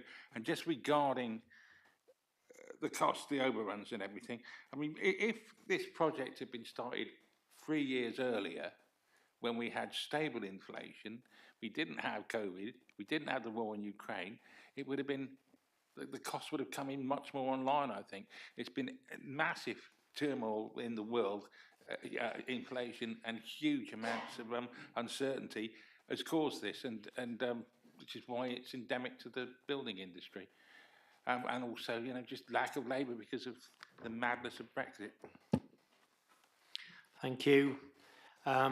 Before we take a vote on this, I just would like to comment from the chair that we do need to consider as well, if we don't go ahead, with this. What are we going to do with the building? It costs us more to demolish it than we're being asked for now. But I do absolutely accept the concerns, and I would reiterate as well and ask our director Nicola that we run this project a little bit like our the climate project that we did for our sea defences and so on, where we said that we will not under any circumstances overspend on this, and if we do have to overspend, we cut our cloth. We do not ask the council's funds for any more. So I think we're going to have to keep, if councillors do decide to vote for us to deal with this, obviously we're hoping that we will get some more money and reduce the 330 that we're asked for, but under no circumstances should that overrun, and we'll have it brought back to council to deal with, please. Would you like to come in, Nicola? Yeah, just there's a couple of points just to come back on, I think there. One is around, would there be any further price increase as well? The tender prices are the fixed price, if you like. That's the contract price then. So we have that certainty. What I would also like to tell members is that the level of contingency that's held at the moment at 1.3 million reflects a level of risk left in the project. So we've had that checked by both our quantity surveyors, but also project managers, and had assurance from funders that that level of contingency is the right level to take us to the end of the project. So there will be some unknowns, so things will happen. Nothing ever is. What we don't know is what we don't know, but the level of contingency in the pot, it reflects that level of risk at this stage in the project. So that we will be able to draw upon that as we progress through to completion. So we've got assurance from our professional advisors that that's the right level. So any uplifts or any differences that we can't predict right now should be covered within that level of contingency. So absolutely not wanting to ask for any further funding from anyone really at this stage. The other question mark around the old museum is absolutely we need to be in contract in the main contract to give assurance to the Old Museum Association to let them consider under what circumstances can they surrender their lease. They've got legal requirements, we've got legal requirements. There's a conversation to be had as we work through those heads of terms that members have already agreed to move towards a new lease for the Museum Association to have access to this new facility via the City Arts and Heritage. So I think we're getting there. It's been a difficult and challenging journey. I don't expect us to have a smooth run all the way through, but I think the level of contingency we've got left in the pot is now appropriate for the level of risk left in the programme. Thank you, Chair. Okay, thank you. And just going back to the any overrun, I hope our professional advisors have got a handy checkbook in their back pocket, and if anything goes wrong. Thank you. I would, just before we take the vote, I would just also like to thank Nicola and Tim especially, and everyone else who's been involved in the work so far. It's been a hell of a challenge for you all, and I just would like you to thank you for that. We have a proposer from Councillor Dean for these recommendations. Do I have a seconder, please? Councillor Sims. All those in favour? Thank you. That's carried. Thank you very much for your report, Nicola. Right, the last item on our agenda for this session of Council is item 17, the Waste and Recycling Collaboration Agreement, which is in the hands of Rebecca. And members, please be aware you have 2 exempt appendices. Thank you very much. Thank you. So this report presents to members a draft collaboration agreement between Cornwall Council and the Council of the Isles of Scilly for the final disposal of residual waste and segregated recycling. This follows work since members' approval on the 23rd of January last year for officers to explore option C as presented as the preferred option for future delivery, namely to seek to join an existing neighbouring local authority contract following a compliant procurement pathway.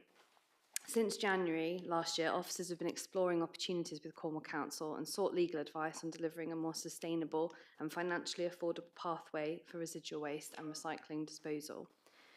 The collaboration agreement allows the Council of the Isles of Scilly to seek financial savings and ensures a more sustainable pathway for waste and recycling disposal. Financial savings are expected to be approximately £48,000 a year and are in line with estimations used in the setting of the 25-26 budget. Further savings of approximately £28,000 per annum are likely to be achieved through a new mainland haulage of waste contract to move the waste from Cornwall in Penzance to the facilities within Cornwall Council.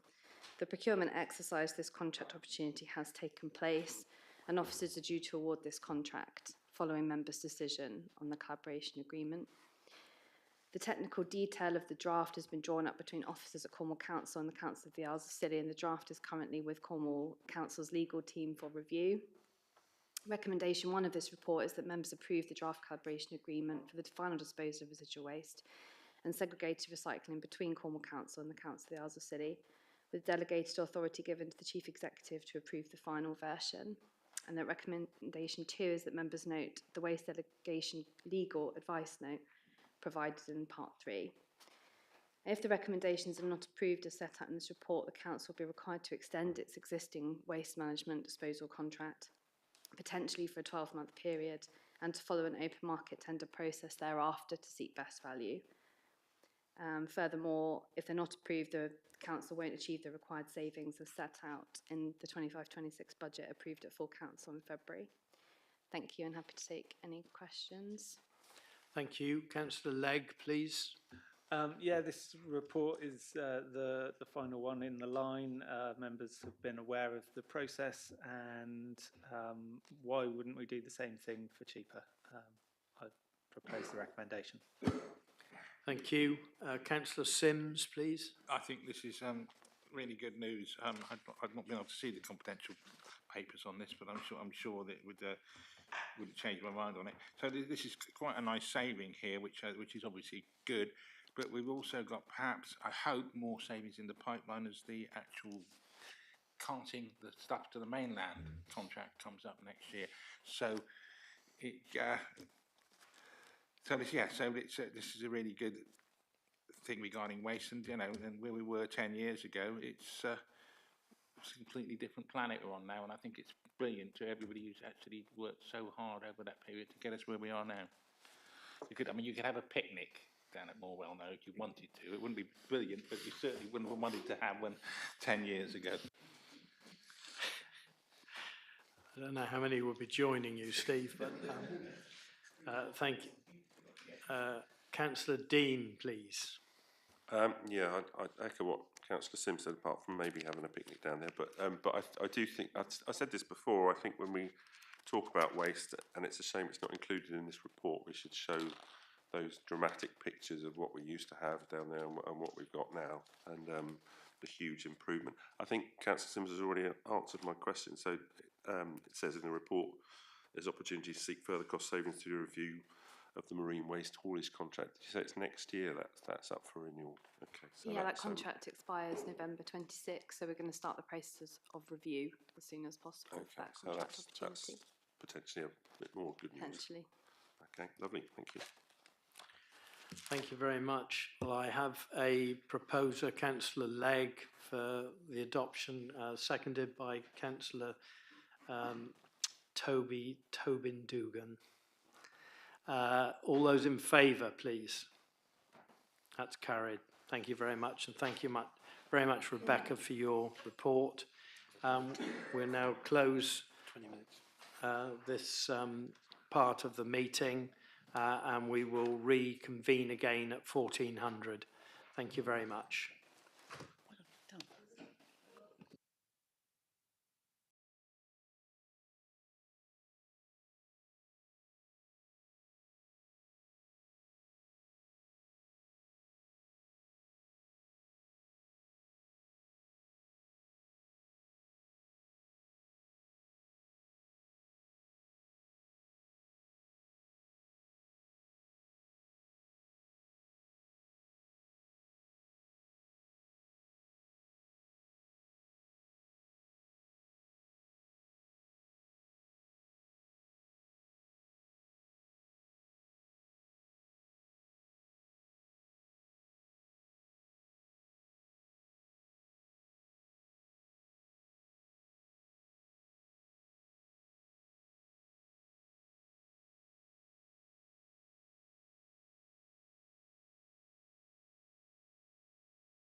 Oh, good afternoon, everybody, and we will now resume today's council meeting. The item to take next on our agenda is item 18, which is the update post-16 education sufficiency and provision, which is in the hands of our Director of Children's Services, Anne. Thank you so much, Chair. Lee, were you going to? And first of all, we'll hear from our monitoring officer, Leah. Thank you. Good afternoon, everybody. So I just wanted to start the meeting just to make clear the two recommendations that are in the papers today before I pass over to Anne, just so that everybody's clear. So the first recommendation is setting out what the council is being asked to do, and that is to reconsider its decision of the 17th of September last year, principally in respect of the council contribution towards the ESFA grant provided to eligible students to access post-16 education training for 24-25. Such reconsideration to be based on the information contained in the original report and appendices, which are attached to appendices A to A4 in this report, information contained within this report and its further appendices, and specifically taking into consideration the additional safeguarding concerns provided to the council since the decision was taken, and that is contained within exempt Appendix D and Appendix H. So that's the first recommendation.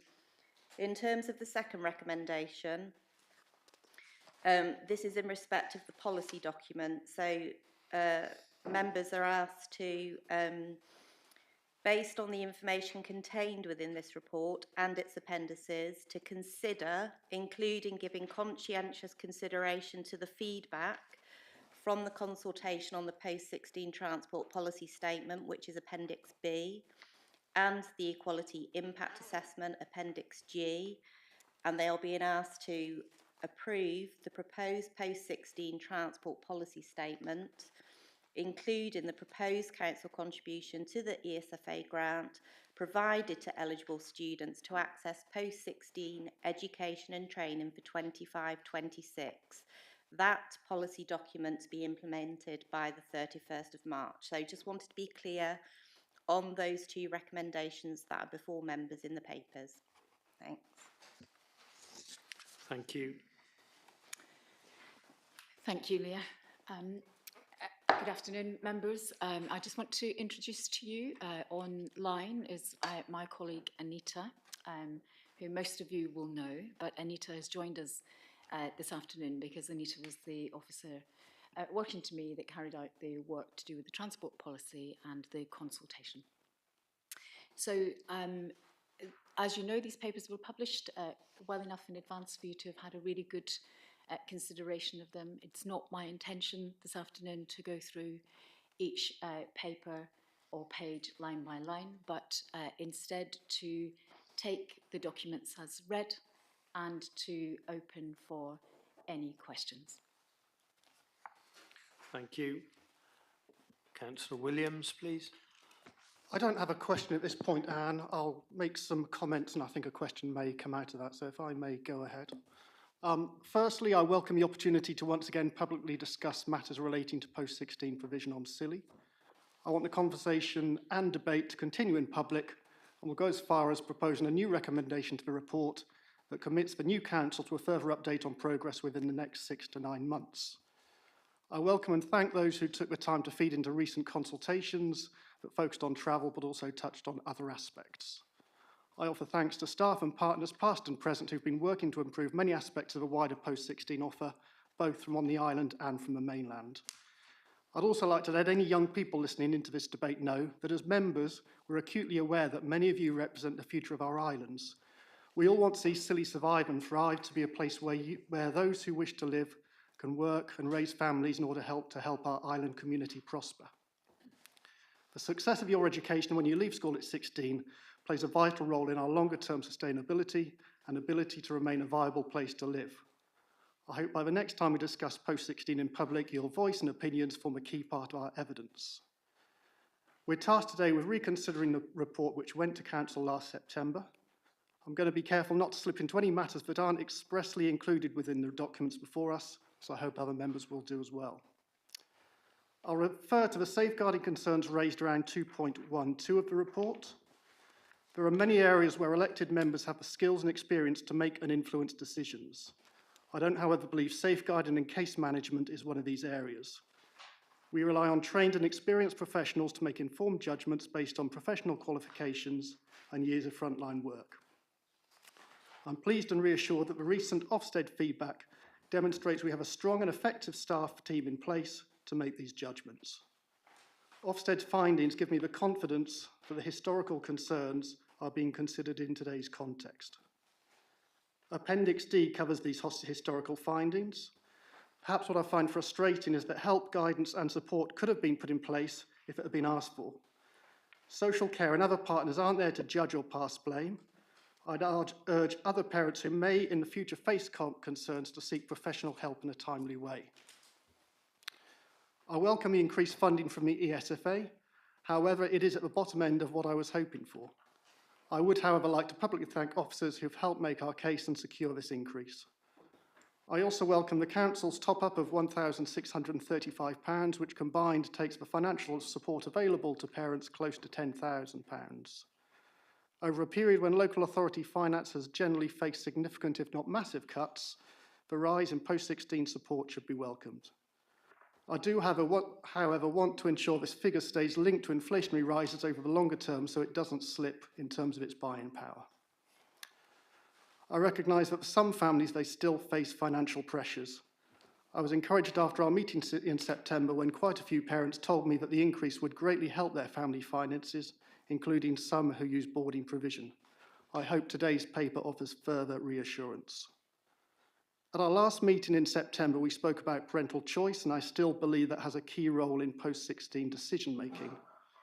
I also, however, recognise that choice can be influenced by a family's financial position to the point where choice can be very narrow. Poverty and hardship are alive and well on Scilly. Low income, high costs of living and factors such as housing and transport are never far from our council's mind. I want to see the council do more for those with less and will be pushing senior officers on this point. I welcome the work that's been done to recruit and retain host families on the mainland. I welcome the push for DBS checks and would like to thank those on the mainland who offer this service. I welcome the reintroduction of the post-16 brochure, but also note some of the comments raised in the consultation responses and look forward to seeing this develop over time. I'd encourage further co-production with parents and young people as a way of developing this project. I welcome efforts made to mitigate travel disruption and proposals for future improvement. I welcome the increase from £160 to £250 for the preparation visits, a rise that's been long overdue and one again I'd like to see linked to annual inflation increases. I know that £250 is a contribution and doesn't go far for some families, but it's still a positive step today. I welcome the revised travel policy before us. 3.1 of the report talks about statutory duties and a specific area regarding consultation where I believe we've been corporately weak. I don't think there's any doubt that trust and confidence in the council from some sectors has been eroded over the past 12 months. Our communication efforts have at times been, in my opinion, poor. I accept it's hard for a local authority to be on the front foot when it comes to social media challenge, but also don't believe long periods of silence helped our case, and I hope we can learn from that. In recent years, I've championed apprenticeships, stating the council should take a lead by example on this. I welcome the opportunities being offered by the council and other businesses. I hope to see this go further, but I'm concerned by the gaps in funding that the apprenticeship route presents. As members, I hope we can agree to do all we can to lobby our own staff and external partners to make sure there is a sustainable and affordable pathway for young people and their families. And that's probably a question I'll push to you in a minute, Anne, but I think what I'm asking for is a level playing field between someone who wants to do an academic route and someone who wants to do a vocational route. I found the comments and themes raised in the consultation consistent with what I'd heard previously. Some of the themes I've already covered, but I also wanted to highlight matters relating to SEND, NEET and transition planning. I know that the belonging and inclusion looking at improving SEND services, and post-16 is a key part of that. One young person classed as not in employment, education and training for a period of time is arguably one too many. We've spoken at length in various meetings about data sets, scorecards, key performance indicators. I know the difficulty we face with low numbers and anonymity, but I also want to make sure we're fully aware and doing all we can to stop young people slipping out of sight. Transition planning is crucial for all, but even more crucial for some. We seem to have been talking about this for years and years, and we still need to keep a timely eye on how our partnership addresses this. As a council, we regularly lobby government so that we can be treated differently, taken out of financial formulas, given unique funding for our unique challenges. At times, we can also be told that we should deliver something in a certain way because that's how it's done on the mainland, or mainland parents wouldn't get that. It can sound like we want to have things both ways. Frankly, I don't really care what mainland parents get in many instances. We're here to serve our parents and young people, and overall, I'm pleased that provision today is better than it was when we last discussed this in September. Finally, as before, I urge all parties to engage constructively to find solutions, or at least make improvements to challenges that we know have existed for arguably generations. I've mentioned co-production before and see other opportunities for this to take place. So in conclusion, have we made improvement in the last year? The answer is yes. Do we still have a long way to go? I think the answer is still yes. Thank you very much, Councillor Williams. Anne, did you want to respond? Yes, I think there was a question in there somewhere about apprenticeships, Councillor Williams, and just I want to really assure members that we too are extremely concerned about the apprenticeship accessibility to the EFSA. Myself and Anita are in regular contact with DFE about exactly that and making the case around equity so that our children who wish to do apprenticeships and supported internships are not disadvantaged really in comparison to their peers. So just please be assured that that is work in progress. As early as Wednesday last week is when we spoke to DFE, and we have a number of meetings coming up over the next coming few weeks. Thank you. Before I take further questions and comment from the floor, I would just like to remind members that Appendix A4 and Appendix D of this pack contain exempt information. Thank you. Councillor Grottig. Thank you, Chairman. As members know, councillors have a responsibility to provide a range of services to all members of the community. This has to be done within agreed protocols and constraints and with sound financial management, which will underpin local decision making. Also, reminding members, as you know, that all financial decisions can only be made if they're compliant and subject to approval by the S151 officer.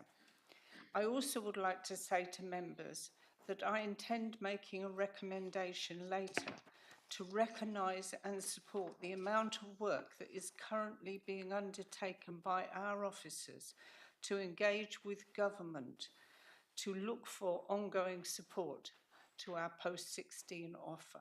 I think this is a very important point, which I hope we can all recognise. Thank you. Thank you. Councillor Peacock, please. I think if I can start, I'm just going to start off with observations, 3 or 4 observations, and then a question, if I may. I just want to pick up on, before we go into that discussion, just around apprenticeships, just to point out that I currently sit with the Skills Board in Cornwall RC Skills Board, and I pushed the apprenticeship line very hard as an AOB through that board.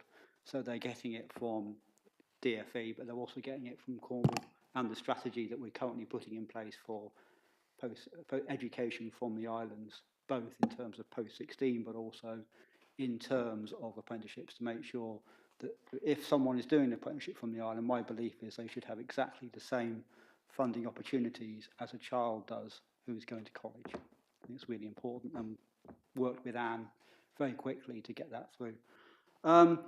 So for me, my sort of observations, the first observation is it's very much we have a grant that comes from the government. Is that grant sufficient? Probably not. Can we do anything about that at the current time? Yes, but I'll come on to that in a minute. But for me, I think we have to understand from the documents that have been provided that the council have really limited resource here to move. There are a number of options in the paper which are extremely unpalatable, such as the closing of public toilets, etc., etc. I don't want to go down that line, but everybody will have read that. So that's a great concern to me. So bearing that in mind, I can't currently see that we can go above the 9,365, and I am really pleased to see that we've got an 8,000 increase, and also the council have what was already promised, we've also matched that to parents, and I'm also really pleased to see that in place. So I'm also really pleased to see that we are building really, really good relationships with the EFSA, as quoted in 2.14 in the document. So my question is, can I be assured that work continues to engage with parents to assist them with all options for support? And furthermore, can any data that is collected from those discussions be put into the EFSA, such as we can then make a case, should the council ever wish to make sure that we can increase the amount of EFSA funding, please? So I'm just going to break down both questions. I think your first question is about reassurance that we will continue with our endeavours around EFSA and the increase in funding. Absolutely. And in terms of data, I think it's about breaking down what we mean by data. So we're really pleased about the uplift. We're really pleased to be able to recommend today to continue with our additional payment. And it's really important that parents continue to talk with us about real life costs, really, and more than happy, of course, with ongoing conversations with EFSA for that to form part of our discussions. Right, thank you. And just as another comment, I've been pushing a number of people. I think I've had conversations with 4 or 5 parents this week, and I've been pushing them to the post-16, and I'm really pleased to see that you've responded. There was one really hard case that came in last night, I think went to all councillors. I responded at 7 o'clock this morning because I read it and was really concerned about what was said, and I'm glad that you responded really quickly. And I think I'm right in saying, I can't say who it is, but that person has been spoken to today because of the concern that we've raised. So the intention is to speak. You'll forgive me, I've been in full council most of the day. So but as you say, thank you. We did get in touch with that parent this morning about 7:30. Thank you. Councillor Dean, please. Okay, so we've been asked to revisit the September meeting and see if we come to a different conclusion. I won't come to a different conclusion. I'll come to the same conclusion I came to in September, which was that our offer isn't enough. I said then that I thought we should be braver with our upgrade to the ESFA grant, and it's upsetting to see that the ESFA grant now has been lifted to the level that we'd added to make it the same. So I stand by what I'd said, that we should have been braver. We should have dug deeper into our reserves to pitch that level higher. And I wonder, and we'll probably never know the answer to this, whether the ESFA grant would have risen to match that. You may know better than I do, but it seems a missed opportunity to me. I don't really know how to express myself very well without it getting a bit emotional, because I just feel that the offer that we're giving to our post-16 students is not enough in the 21st century. We're talking about the preferred option of living with host families, and much as that is acceptable to lots of people and lots of children have very happy experiences, I just struggle with the fact that there is no regulation that covers that. And I think in a modern society, in a modern world, we should be looking to protect our children all the way up to 18, and I don't believe that we're doing that fully. So I don't know where we go with this. I mean, I did some research into the nearest state boarding schools. The cheapest one seems to be Sexy's, which is just over 13,000, I think, for state boarding there. So I think that's what we should be aiming for. But I will be making one proposal, and I hope we can vote on the proposals separately. And that is for yourself, Anne, and the Chief Executive and the Chair, and possibly the lead member for children to communicate with the heads of our nearest state boarding schools and copy in the Department for Education and ask for our unique circumstances to be taken into account and to see if we can negotiate a cheaper rate. So we'll be proposing that. That's me for now. Thank you, Chair. Thank you. Councillor Tobin Dugan, please. Yeah, I have to agree with Tim, I'm afraid. My decision was I voted against the proposal in September, and I will do so again today. At the members' briefing we had regarding this last week, I did ask for additional information from the Chief Exec and from the Chair regarding any workings, any discussions, any communications whatsoever with the ESFA about how the Council's contribution is worked out and how the ESFA's contribution is worked out. And a week later, I've had no email whatsoever from the Council regarding that at all. I find that appalling, first of all. I'd like to raise that with the monitoring officer because I was told to go look for that information on Facebook. As I say, I find that completely appalling. And that was a week ago, and these figures have only been in the public domain for parents to see less than a week. So I feel that's insufficient amount of time for them to consider, to consult with members, and members to consult with them about this new proposal. So I think that amount of time is insufficient, and the trouble that the council had in the first instance was the lack of consultation with parents being one of the matters to be considered. So I should be voting against this today. Thank you.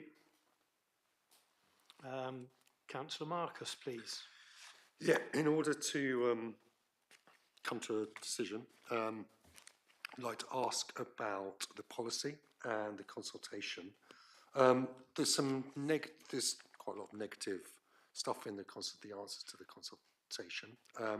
So how did those answers, how did that survey affect the policy?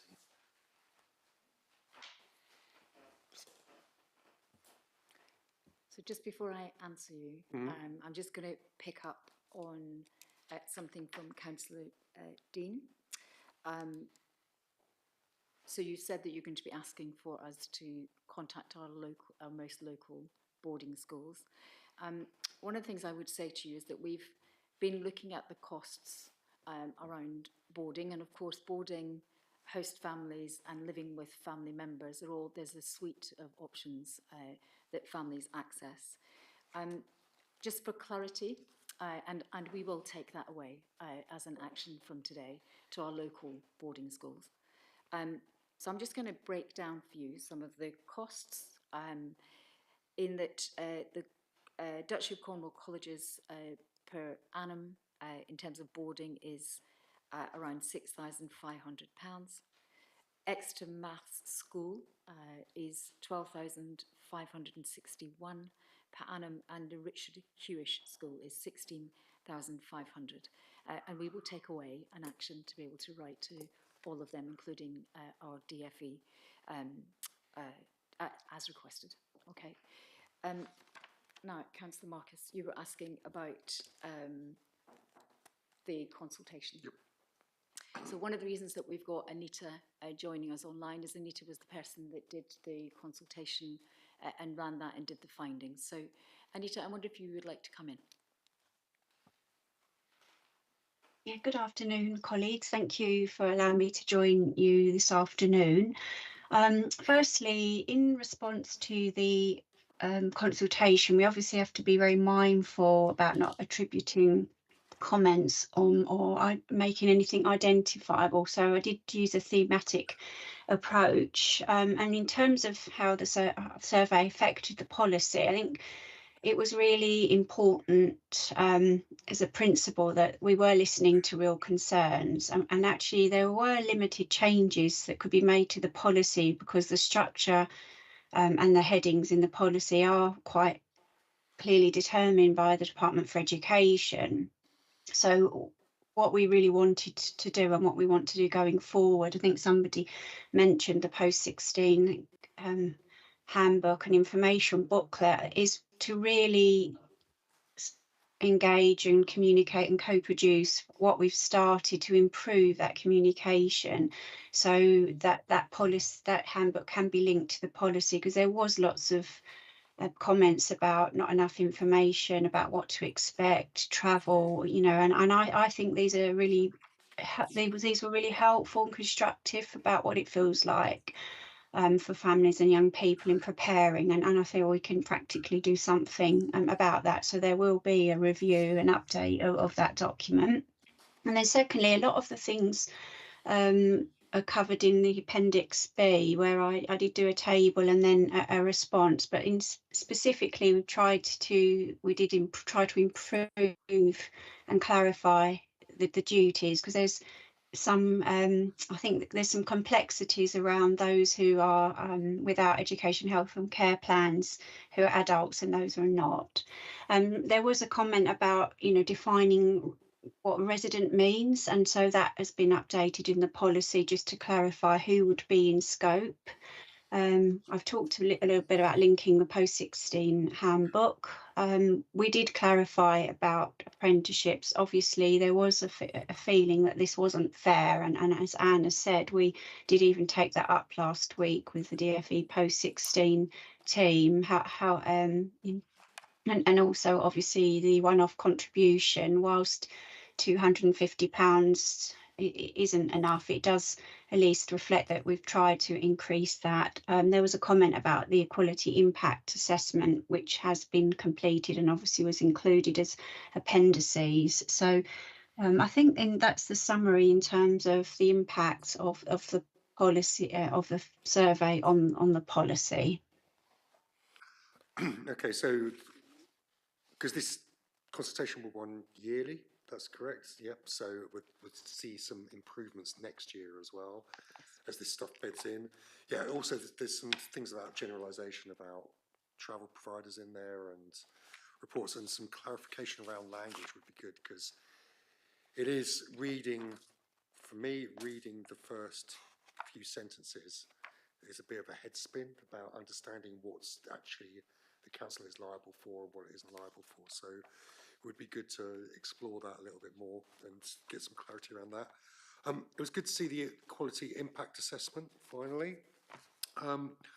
What I picked up from that is there is, in terms of the identified impact on the last page, council may offer assistance in exceptional circumstances in means of a hardship fund.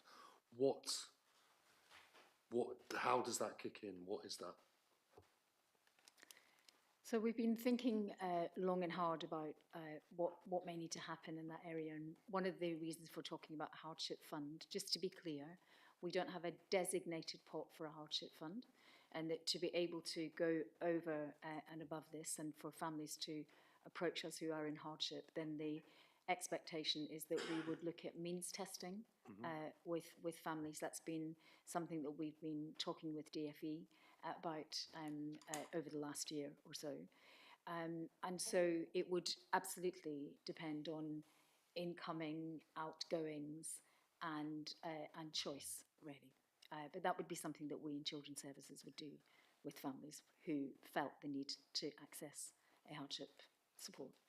Okay, and that hardship support, is that available from this year, or is that going to be a future? Be available for whichever families want to come close to us, and we will of course be looking at all options, including trying to help families think about bursaries. You know, there are lots of bursaries open as an option for families, so we would explore all of that as part of the process.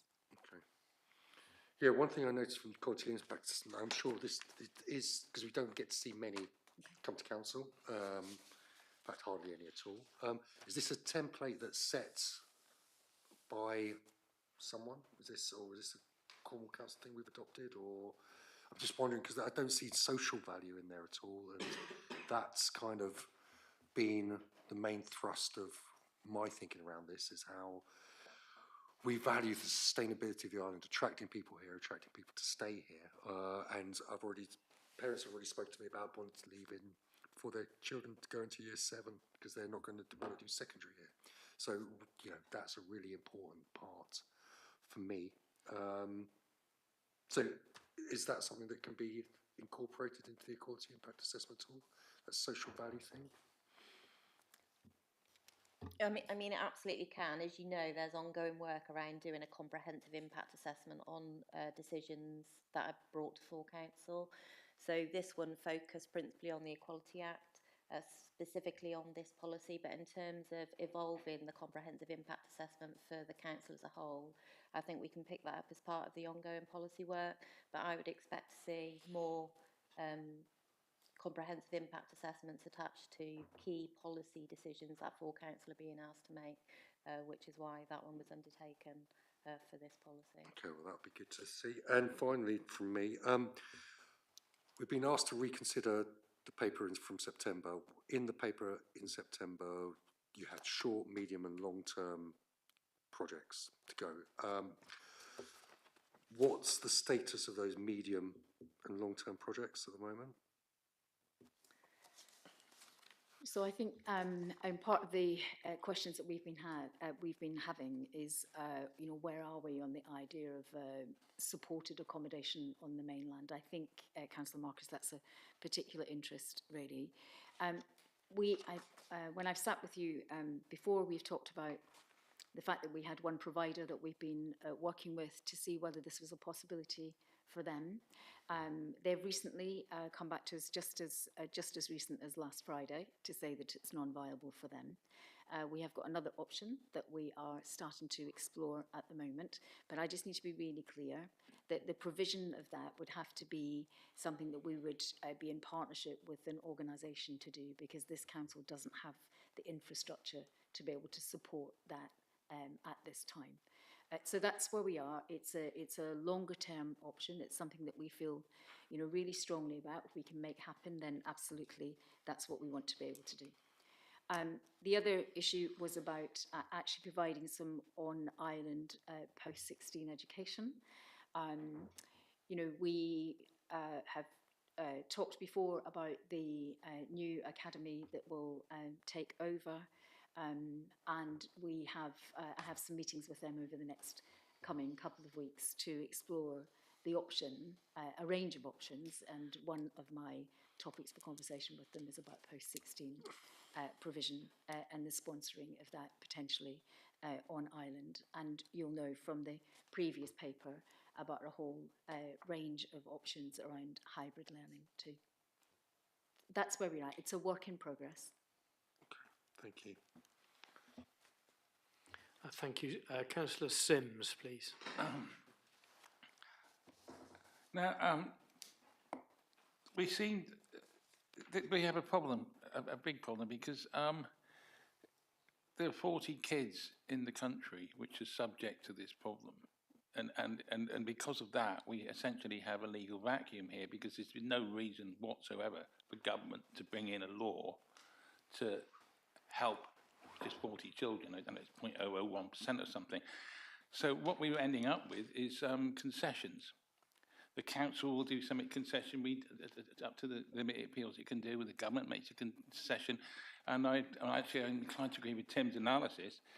Perhaps if we had put more in September, they would have matched it. But I wouldn't have voted any differently, because as far as I was concerned, that was the maximum we could do. So it's extremely difficult. I think it's just going to go on, and we just need the government to stump up the required amount of money that we need for our kids. I mean, it may not, it certainly won't go up to £20,000 a year, but it's certainly a little bit more than we're getting now. But they don't have to do it, and they're disinclined to do it. But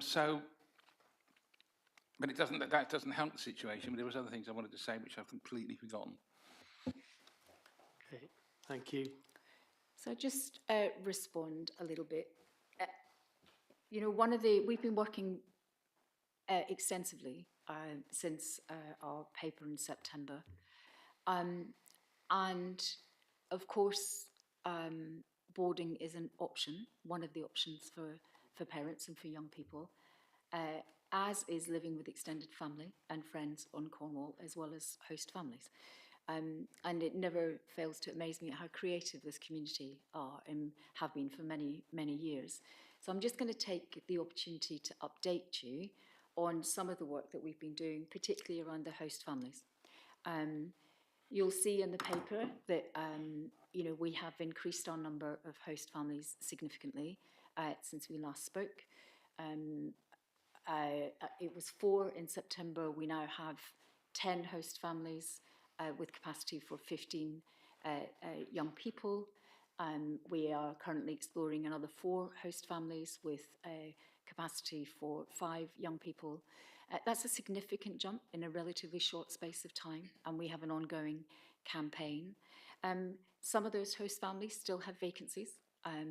In fact, we have 6 families with vacancies from September for 8 children. And with the potential for another 4 coming on stream. I just want to give some assurance about capacity, because we do know that capacity is an issue. Thank you, Councillor Williams, at the beginning for really recognising the amount of work that we've done. We have been working really closely with our host family community. We have undertaken a range of DBS checks. You'll know those are checks to see whether people have any registered concerns against them via the police. We have a host family forum at least once every 6 weeks with families. And, part of our approach is also for young people and families that choose a host family option. You'll know from the previous paper was about being able to one of our Strengthening Families practitioners spend some time with that young person and to be an enabler of the decision. So I think it's really important that I would ask members to really hear the amount of work that we're trying to do so that families and young people do have some choice and some assurances too. Thank you. Councillor Sims. Yes, thank you for that. And what I did omit to say was that some of the evidence that was in the report was quite harrowing, and it does bring you up quite short on this. And I just wish, as a council, we could do substantially more, but we have limited resources. So I just think any pressure we can put on the government to step up and make this sane, because it's not sane at the moment. I think that's the very least we can do, because I mean, we may not necessarily have a legal obligation, and I think the council is happily takes on board we have a sort of moral obligation, which is why we're trying to do everything we can. But I think it's just injecting that level of conscientiousness into government would be really useful. Thank you. Councillor Peacock, please. Yeah, I know it's not our document, but at the end of the pack, we've got the parental document. And that's, again, picking up on what Councillor Sims is saying, that's really harrowing to me. I've not seen that. It was probably sent to me, but not formally in here. There's a couple of things that I want to bring up about that. The first one is that, according to that document, which again is I accept it's not a council document, so the veracity of it is, it's the people that actually commented on the survey, etc. But bearing that in mind, I'm really disturbed to see that on the last page, that 63% of respondents said their children, sorry, let's get this right, that only 63% of children that went into education have actually completed their course.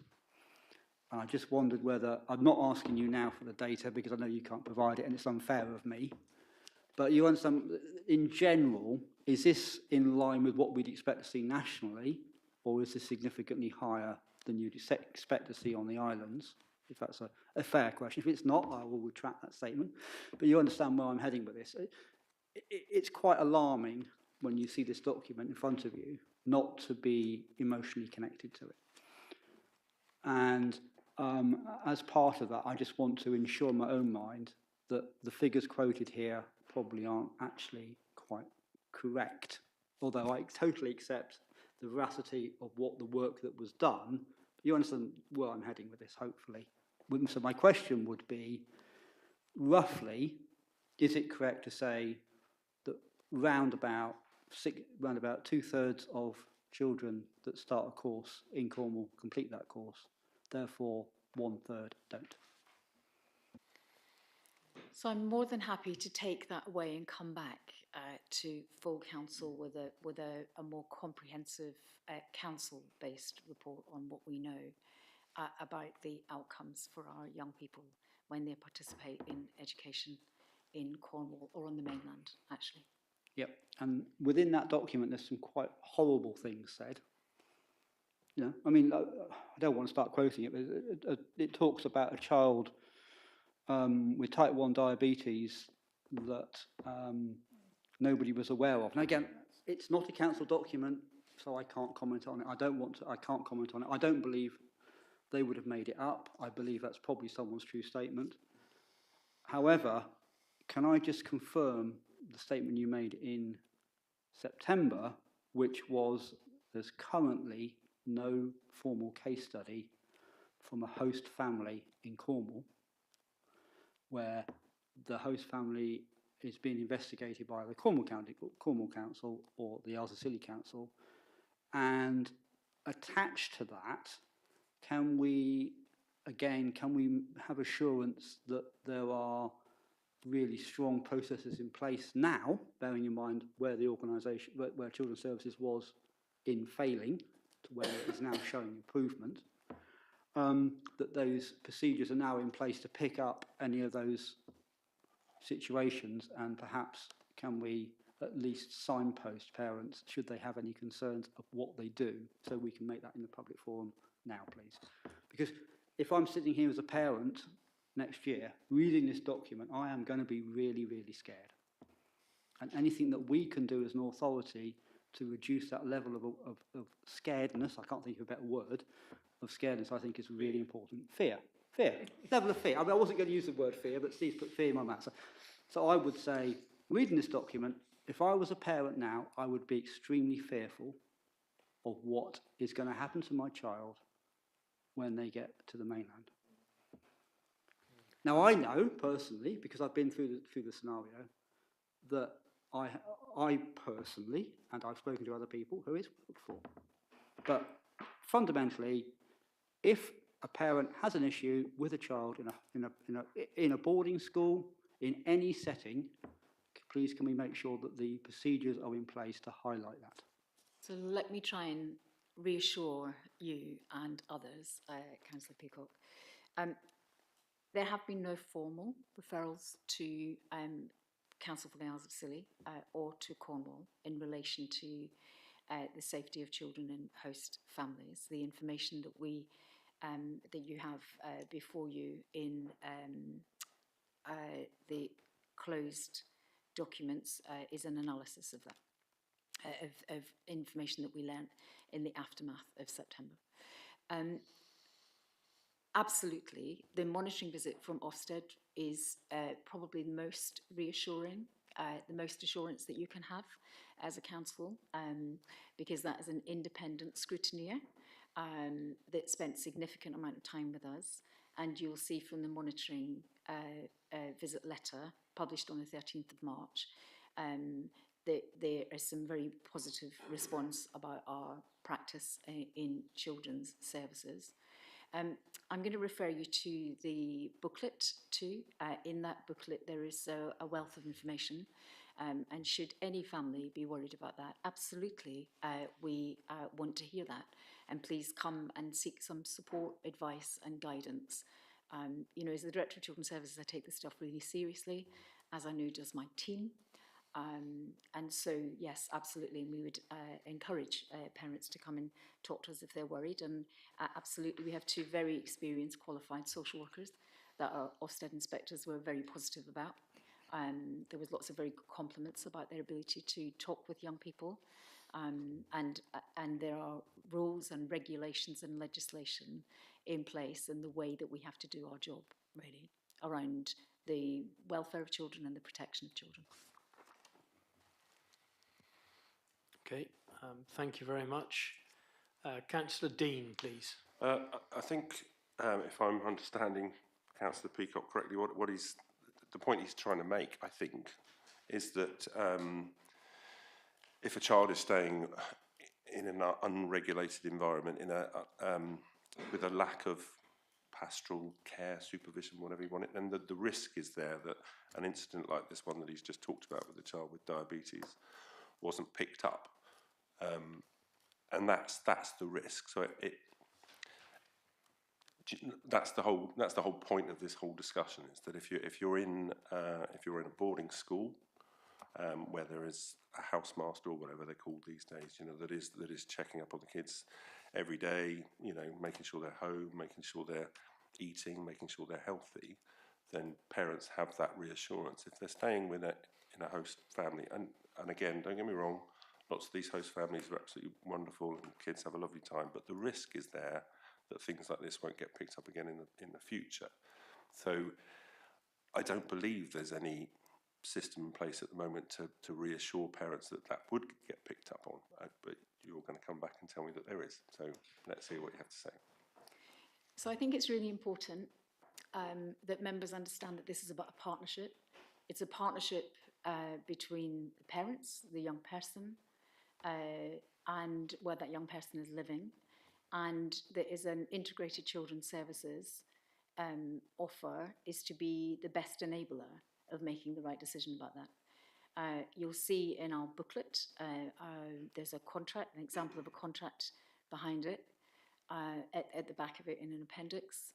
As I say before, we are more than happy for one of our Strengthening Families practitioners to visit alongside a child, so long as the parent has also done the same. It's really, really important for parents to be able to feel assured where their young person is sleeping, and to keep really good channels of communication open in order to catch any issues that you've just talked about. We had one of our alumni young people that came to one of the host family forums, gave some really great advice to host families about the kind of things that worked for them, and that's formed part of the basis of what we've put in our booklet and actually our approach to all of this. So the same is true for any arrangement, be that boarding, extended family, host families, for example, that you can never say never. But actually having the best plan is key to that. And part of our work is to be able to do some really good work with parents too, around that preparation for transition. I think it's clear, I've been really clear last time we sat here in September, that I think previously that work was lacking, really. I'm really pleased by the full council decision last month that helps us to be able to, as a service, have enough personnel in the service to be able to address some of those pieces of practice. So, and that absolutely is what our restructure will deliver. Thank you. Councillor Marcus, please. Yeah, can you give me assurance that in your negotiations with the ESFA that you are fighting hard for our post-16 students and you're reiterating the difference that we have from mainland parents in terms of we've got a stretch of water between us. We can't get in the car and pick up our children there. That difference has to be reiterated again and again and again. Previously, when we were talking about this, there was discussions about what about parents from West Cornwall, how are we equitable with them? And like Councillor Williams said, I want them to have a great upbringing, but in terms of this issue, that's not a relevant point for me. So I just want your assurance that in those negotiations you are fighting really hard for the children here. Absolutely, Councillor Marcus. I think, we would not have had the success with the EFSA had we not been able to be as strongly representative of the needs here. And I need to be really clear with you. At no point have we taken our foot off the pedal in terms of the case for the children of these islands. And, You know, I sit here at full council as the Director of Children's Services, proud of what we've been able to achieve so far in terms of our Ofsted monitoring visit, which is also about children's voice. You know, we've got lots of work ahead of us. We're not by any stretch of the imagination are we saying that everything is fixed, really. And we continue to have really strong negotiations with EFSA in a very professional manner that is evidence-based. Thank you. Councillor Sims, please. Just a thought regarding the EFSA. And I think lots of us testified, if you can actually get somebody from government to come over here, it makes a big difference, because otherwise it's a sort of fairly abstract thing and they may nod their heads and be sympathetic. But if they come over here, see the situation, it becomes a lot more visceral, and maybe I'll get some mileage out of that. Now, I know it's a tough call to get them out off their backsides and out of London, but it's always worth a try. Thank you, Councillor Sims. Very good idea. Councillor Tobin Dugan, please. Yes, the information I saw from a third party, not through the council, which was the subject of a freedom of information request, the officer that was dealing with the ESFA was somewhat shocked and disheartened by the response of the ESFA regarding. It's quite clear from the dialogue between them, and she did ask if the lady from the ESFA would like to come over to the Isles of Scilly, but they declined. But it was quite obvious from the discussion that the difference of from here to the mainland hadn't got over to the ESFA whatsoever, because at the end of the conversation, when the ESFA was coming up with figures, proposed figures for grants for children, the officer, bless her, was trying very hard, showed some frustration, was trying to give examples of families which just couldn't possibly afford to send their children away on the money that the operator from the ESFA was suggesting. So that message hadn't got across whatsoever. There's a massive shortfall in describing the situations that we find ourselves in here, and the situation that parents find themselves in. They just clearly don't understand it. We haven't got our message over to the ESFA whatsoever.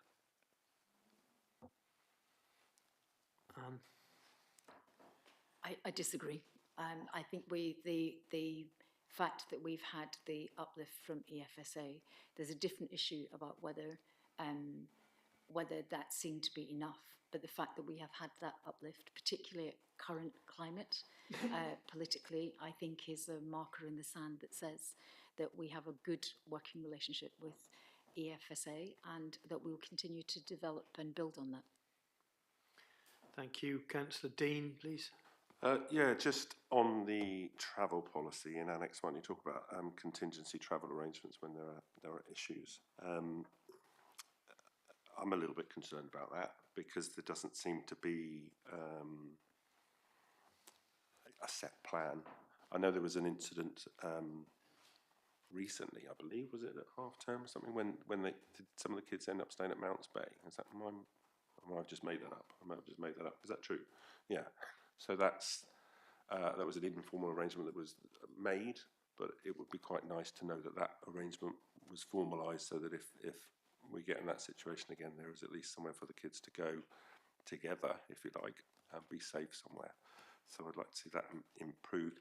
I'd also, just on the subject of Mounts Bay and the wider academy, you talked earlier about trying to provide some kind of sixth form provision here in conjunction with them. I'd really, really like you to push that as hard as you possibly can, because if that happens, all these other problems go away. So that would be absolutely wonderful. You've talked about talking with the further education colleges as well in Cornwall, and doing that. I would rather it was part of the school academy, personally. I think it would be a far easier transition for the kids to move on. I mean, that's what probably most of us did, stayed on at school and did your A-levels where you've done your O-levels.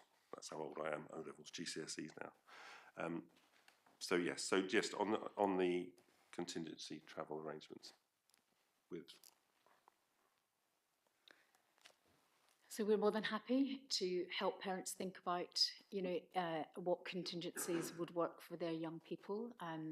When we had an incident around the Christmas period, our service offered to meet with parents that were concerned or worried about their children. And also, as you'll see in the paper, we were able to contact the boarding schools if that's where the young person went, or happy to be working with host families about an emergency plan with them. So it is a work in progress, of course, really, and we take that really seriously. The other point around the academy, absolutely, and it is our full intention to follow through. To follow through on, lots of learning opportunities for young people. There are some young people who will want to, stretch their wings and have an opportunity to be on the mainland. Our aim as a children's services and as a council is to try and give some choice. Thank you. Councillor Sims, please. Just on Tim's point, it would be wonderful if we could do sixth form over here, but I know it goes against the current here, but there is some utility in our kids going to the mainland. It's actually extremely useful for them. Otherwise, you could come over here, do sixth form over here, and never actually go anywhere else, and you could end up with an extraordinary parochial view of the world. I mean, we all know people like that. Whilst it needs to be adequately funded, but I think a solution where they don't have to go away would possibly be worse than what we have now. I do think it's important for our kids to get away and see what the rest of the world's like, but adequately funded.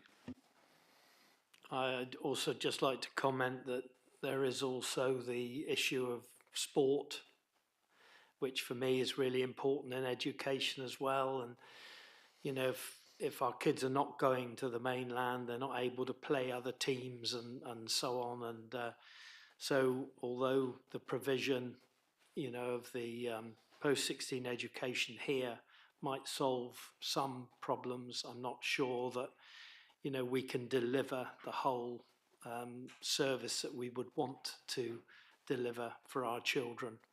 I just make that comment. Councillor Mumford, please. Yes, thank you, Chairman. I'd just like to ask the 1-5 officer if we could double the amount that we're putting in. Is that possible? You would have to tell me where we're going to take the money from. So what services are we going to cease? You said it's costing us 78,000. Yeah. Is that right? So it would actually cost us 156,000. Yeah. It's what services do you want to pull back on? You've got a balanced budget at the moment. Yeah, so everything's balanced. If we put more over here, we've got to take less. We've got to take it from here somewhere. That's members' decision about prioritisation. I set out in the report a series of potential alternatives, not recommendations, but you would start at your starting point would be look at discretionary spend. You would then go through to look at your statutory spend, and when I mean statutory spend, then you do have some ability to reduce frequency. I think I put one in there about waste services, for instance. You have a statutory service to collect the bins, but you could collect the bins once every 5-6 weeks. You'd still meet your statutory service. I wouldn't, and I'm sure the waste services officers would not recommend that. But I'm just saying that I gave that as an extreme because it gives you an idea that you're meeting your statutory service, but you can be quite extreme at it. And then you look at whether you have the appetite in the future to potentially go for a 20-30% increase in council tax through a referendum. That's an option that's open to members to make that decision. Thank you. Councillor Grottek, please. Thank you, Chair. I would just say what we have to look for is a sustainable situation.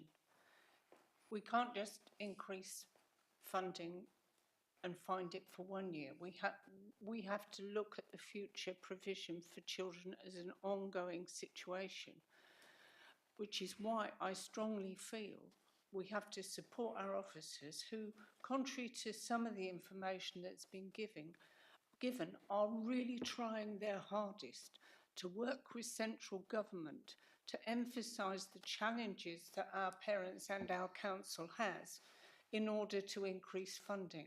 I strongly believe that's the way forward, which is why I shall be tabling the recommendation when we come to the vote. But I am listening, as we all are, to some of the challenges, and we do recognise them. We really do. But I strongly feel the way forward is to work very closely with central government and persuade them that the way forward is for them to increase their funding, which, as the Director has said, they have already done.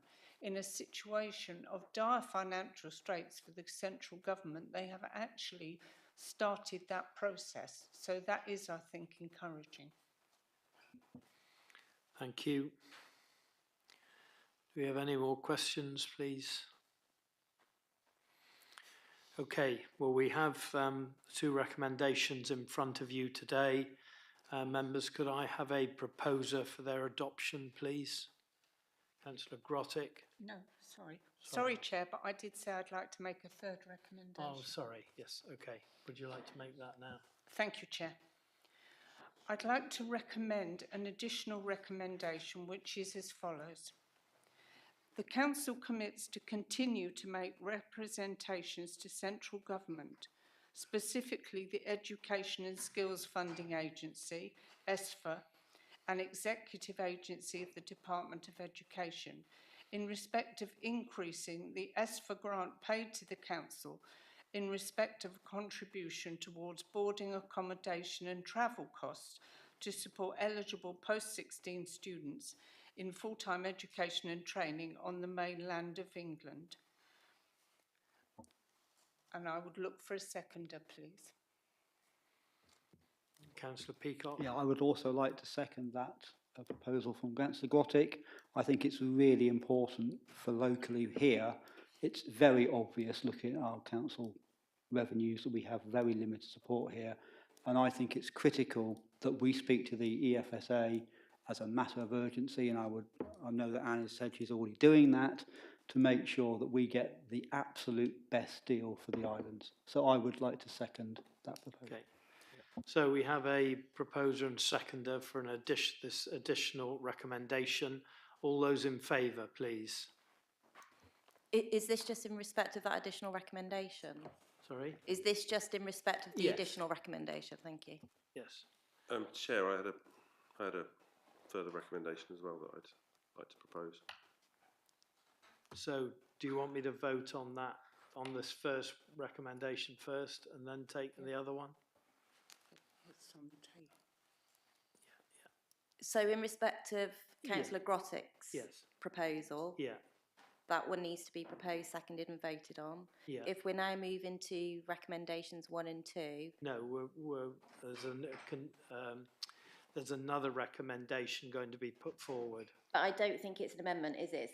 It's a different recommendation, yeah. So I think we can vote on Councillor Grottick. So could I have a show of hands, please, on the support for Councillor Grottick's recommendation additional? Yeah, that's carried. Thank you very much. So that's in there. Now, Councillor Dean, what's yours, please? As I've already asked, Anne, but we'll formalise it. For the Director of Children's Services, the Chief Executive, the Chair and the Lead Member for Children to write to our nearest state boarding schools, copying in the Department for Education, asking for our unique circumstances to be taken into account and requesting a special rate for our City children. Thank you very much. Seconded by Councillor Marcus. All in favour, please. That's carried also. Thank you. So we've now got 4 recommendations in front of you. Could I please have, sorry, Leah? Sorry, can I come in respect of recommendation 1? Because as drafted, it can't be passed as drafted. So if I can read out the wording, because the way it's drafted is requesting members to do something, and now you've debated it. The wording needs to be changed to reflect that. Okay. So in respect of recommendation 1, which is the reconsideration of the decision of the 17th of September last year, as drafted, that requests members to have considered the previous report and appendices, to have considered this report and its appendices, and to have specifically taken into consideration the additional safeguarding concerns provided to the council since the decision was taken. So in terms of a recommendation, sorry, because it is a bit wordy, but I just think it's really important to get correct, so I'll just read it out. So full council has reconsidered its decision of the 17th of September 2024, principally in respect of the council contribution to the ESFA grant provided to eligible students to access post-16 education training for 24-25. Such reconsideration has been based on the information contained in the original report and appendices, appendices A to A4, information contained within this report and its further appendices, and specifically taking into consideration the additional safeguarding concerns provided to the council since the decision was taken, appendices D and H. And then members will need to come to a determination following its reconsideration. Full council decide to contribute, and then you will need to decide if you are going to stick with the level of contribution for year 24-25 that you originally decided upon in September last year, or whether you want to make a different decision. So that is the bit that needs to be decided by members today. Okay. So can we now go with the 4 recommendations, or do you want me to take them separately? I'd take them separately, Chair. Okay. I think we need to be clear in respect of the reconsideration of your decision that you made in September last year. If you are sticking with, once you've reconsidered all of the papers and you've debated them here today, whether you are sticking with the original decision of the 17th of September, having taken into account all of that information. So that was a figure of the ESFA grant was £6,365 with the top-up amount provided by the council, which took it to £8,000 in total, and that was for the year 24-25. So the decision before members is whether, having considered all of that information, you are sticking with the figure of £8,000 in total for 24-25, or whether you want a different figure. Thank you very much. So we will take recommendation 1 first, please. Can I have a proposer and a seconder for recommendation 1?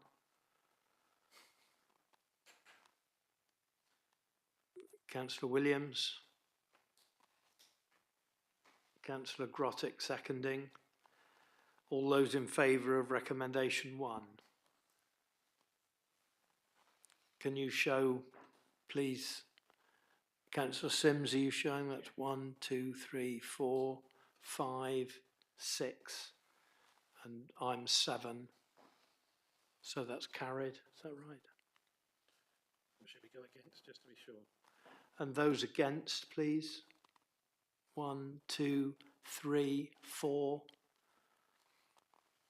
Any abstentions? 1. So that's recommendation 1 carried. May I ask a question? Yes. I'm thoroughly confused. If we decided to go back on the recommendation from September, what would happen to the uplift? I mean, it's gone. It's, you know, this clawback and everything. It'd just be. I mean, we could have put it up again, I suppose, but I just don't actually understand. So council would be in a very difficult position if it were minded to reduce its level of funding for 24-25, because, as you rightly say, the money has already been paid out to parents and families. The decision before members, therefore, is whether or not you're sticking with the £8,000 total contribution for financial year 24-25, or whether you are minded to increase it in light of the additional information you've heard before you today and in your papers. So the vote that's just taken place is that members are minded to, having heard the additional information, to stick with the £8,000 total grant amount for year 24-25. I would also comment as well that, as pointed out by our Chief Executive, we have a balanced budget. So if you do wish to change that figure, we will have to decide now how we're going to pay for it. Is that right? Yes, if members were, I mean, the vote's gone, but if members had been minded to increase it, then they would have had to have taken fully into consideration all of the financial circumstances as set out in the report. Yeah, thank you. But I would say that without options, that would be an extremely difficult thing to us, to any of us, to just come up off the top of our heads. But anyway, it has gone now, so that's... Okay, thank you. So I'm now going to take the second recommendation. Do I have a proposer for the second recommendation, please? Councillor Williams, seconded Councillor Grottick. All those in favour of the second... Can I just, sorry, Chair, but just to be extremely clear, and I do apologise for interrupting you, but as it is drafted, members have to be clear that the information regarding the financials is as set out in the report. So that is the increased amount of ESFA grant of £8,000 plus for council top-up for year 25-26. So that is the amount of 9,665, is that correct? 9625, is that? 35. 9635 in total. So just to be clear, so that is for the year 24-25, 25-26, apologies. Okay, so just for clarification from myself, I'm feeling a bit thick today, I think. So essentially, this recommendation is, in a sense, accepting the FSA uplift and approving the transport policy. That's the totality of that recommendation. Thank you. Yeah. So, can I just reconfirm, please? We have a proposer, Councillor Williams, seconded Councillor Grottick. All those in favour, please.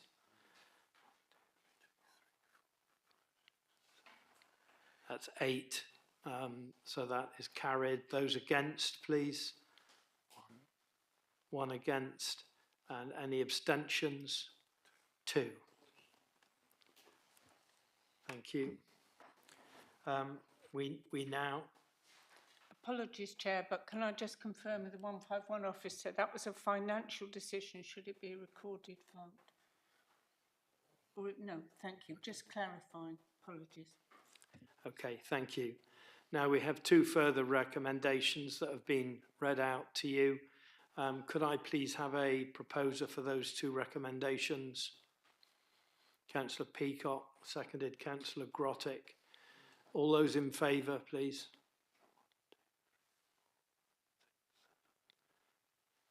That's 9, I think, is carried. Sorry? Yeah. Any against? Any abstent? Sorry. Chair, sorry, I think Councillor, yeah. Are you referring back to the 2 additional proposals? Yes, so the that's one exactly by what I'm referring the to. one by Councillor Grottick and the one by Councillor Dean.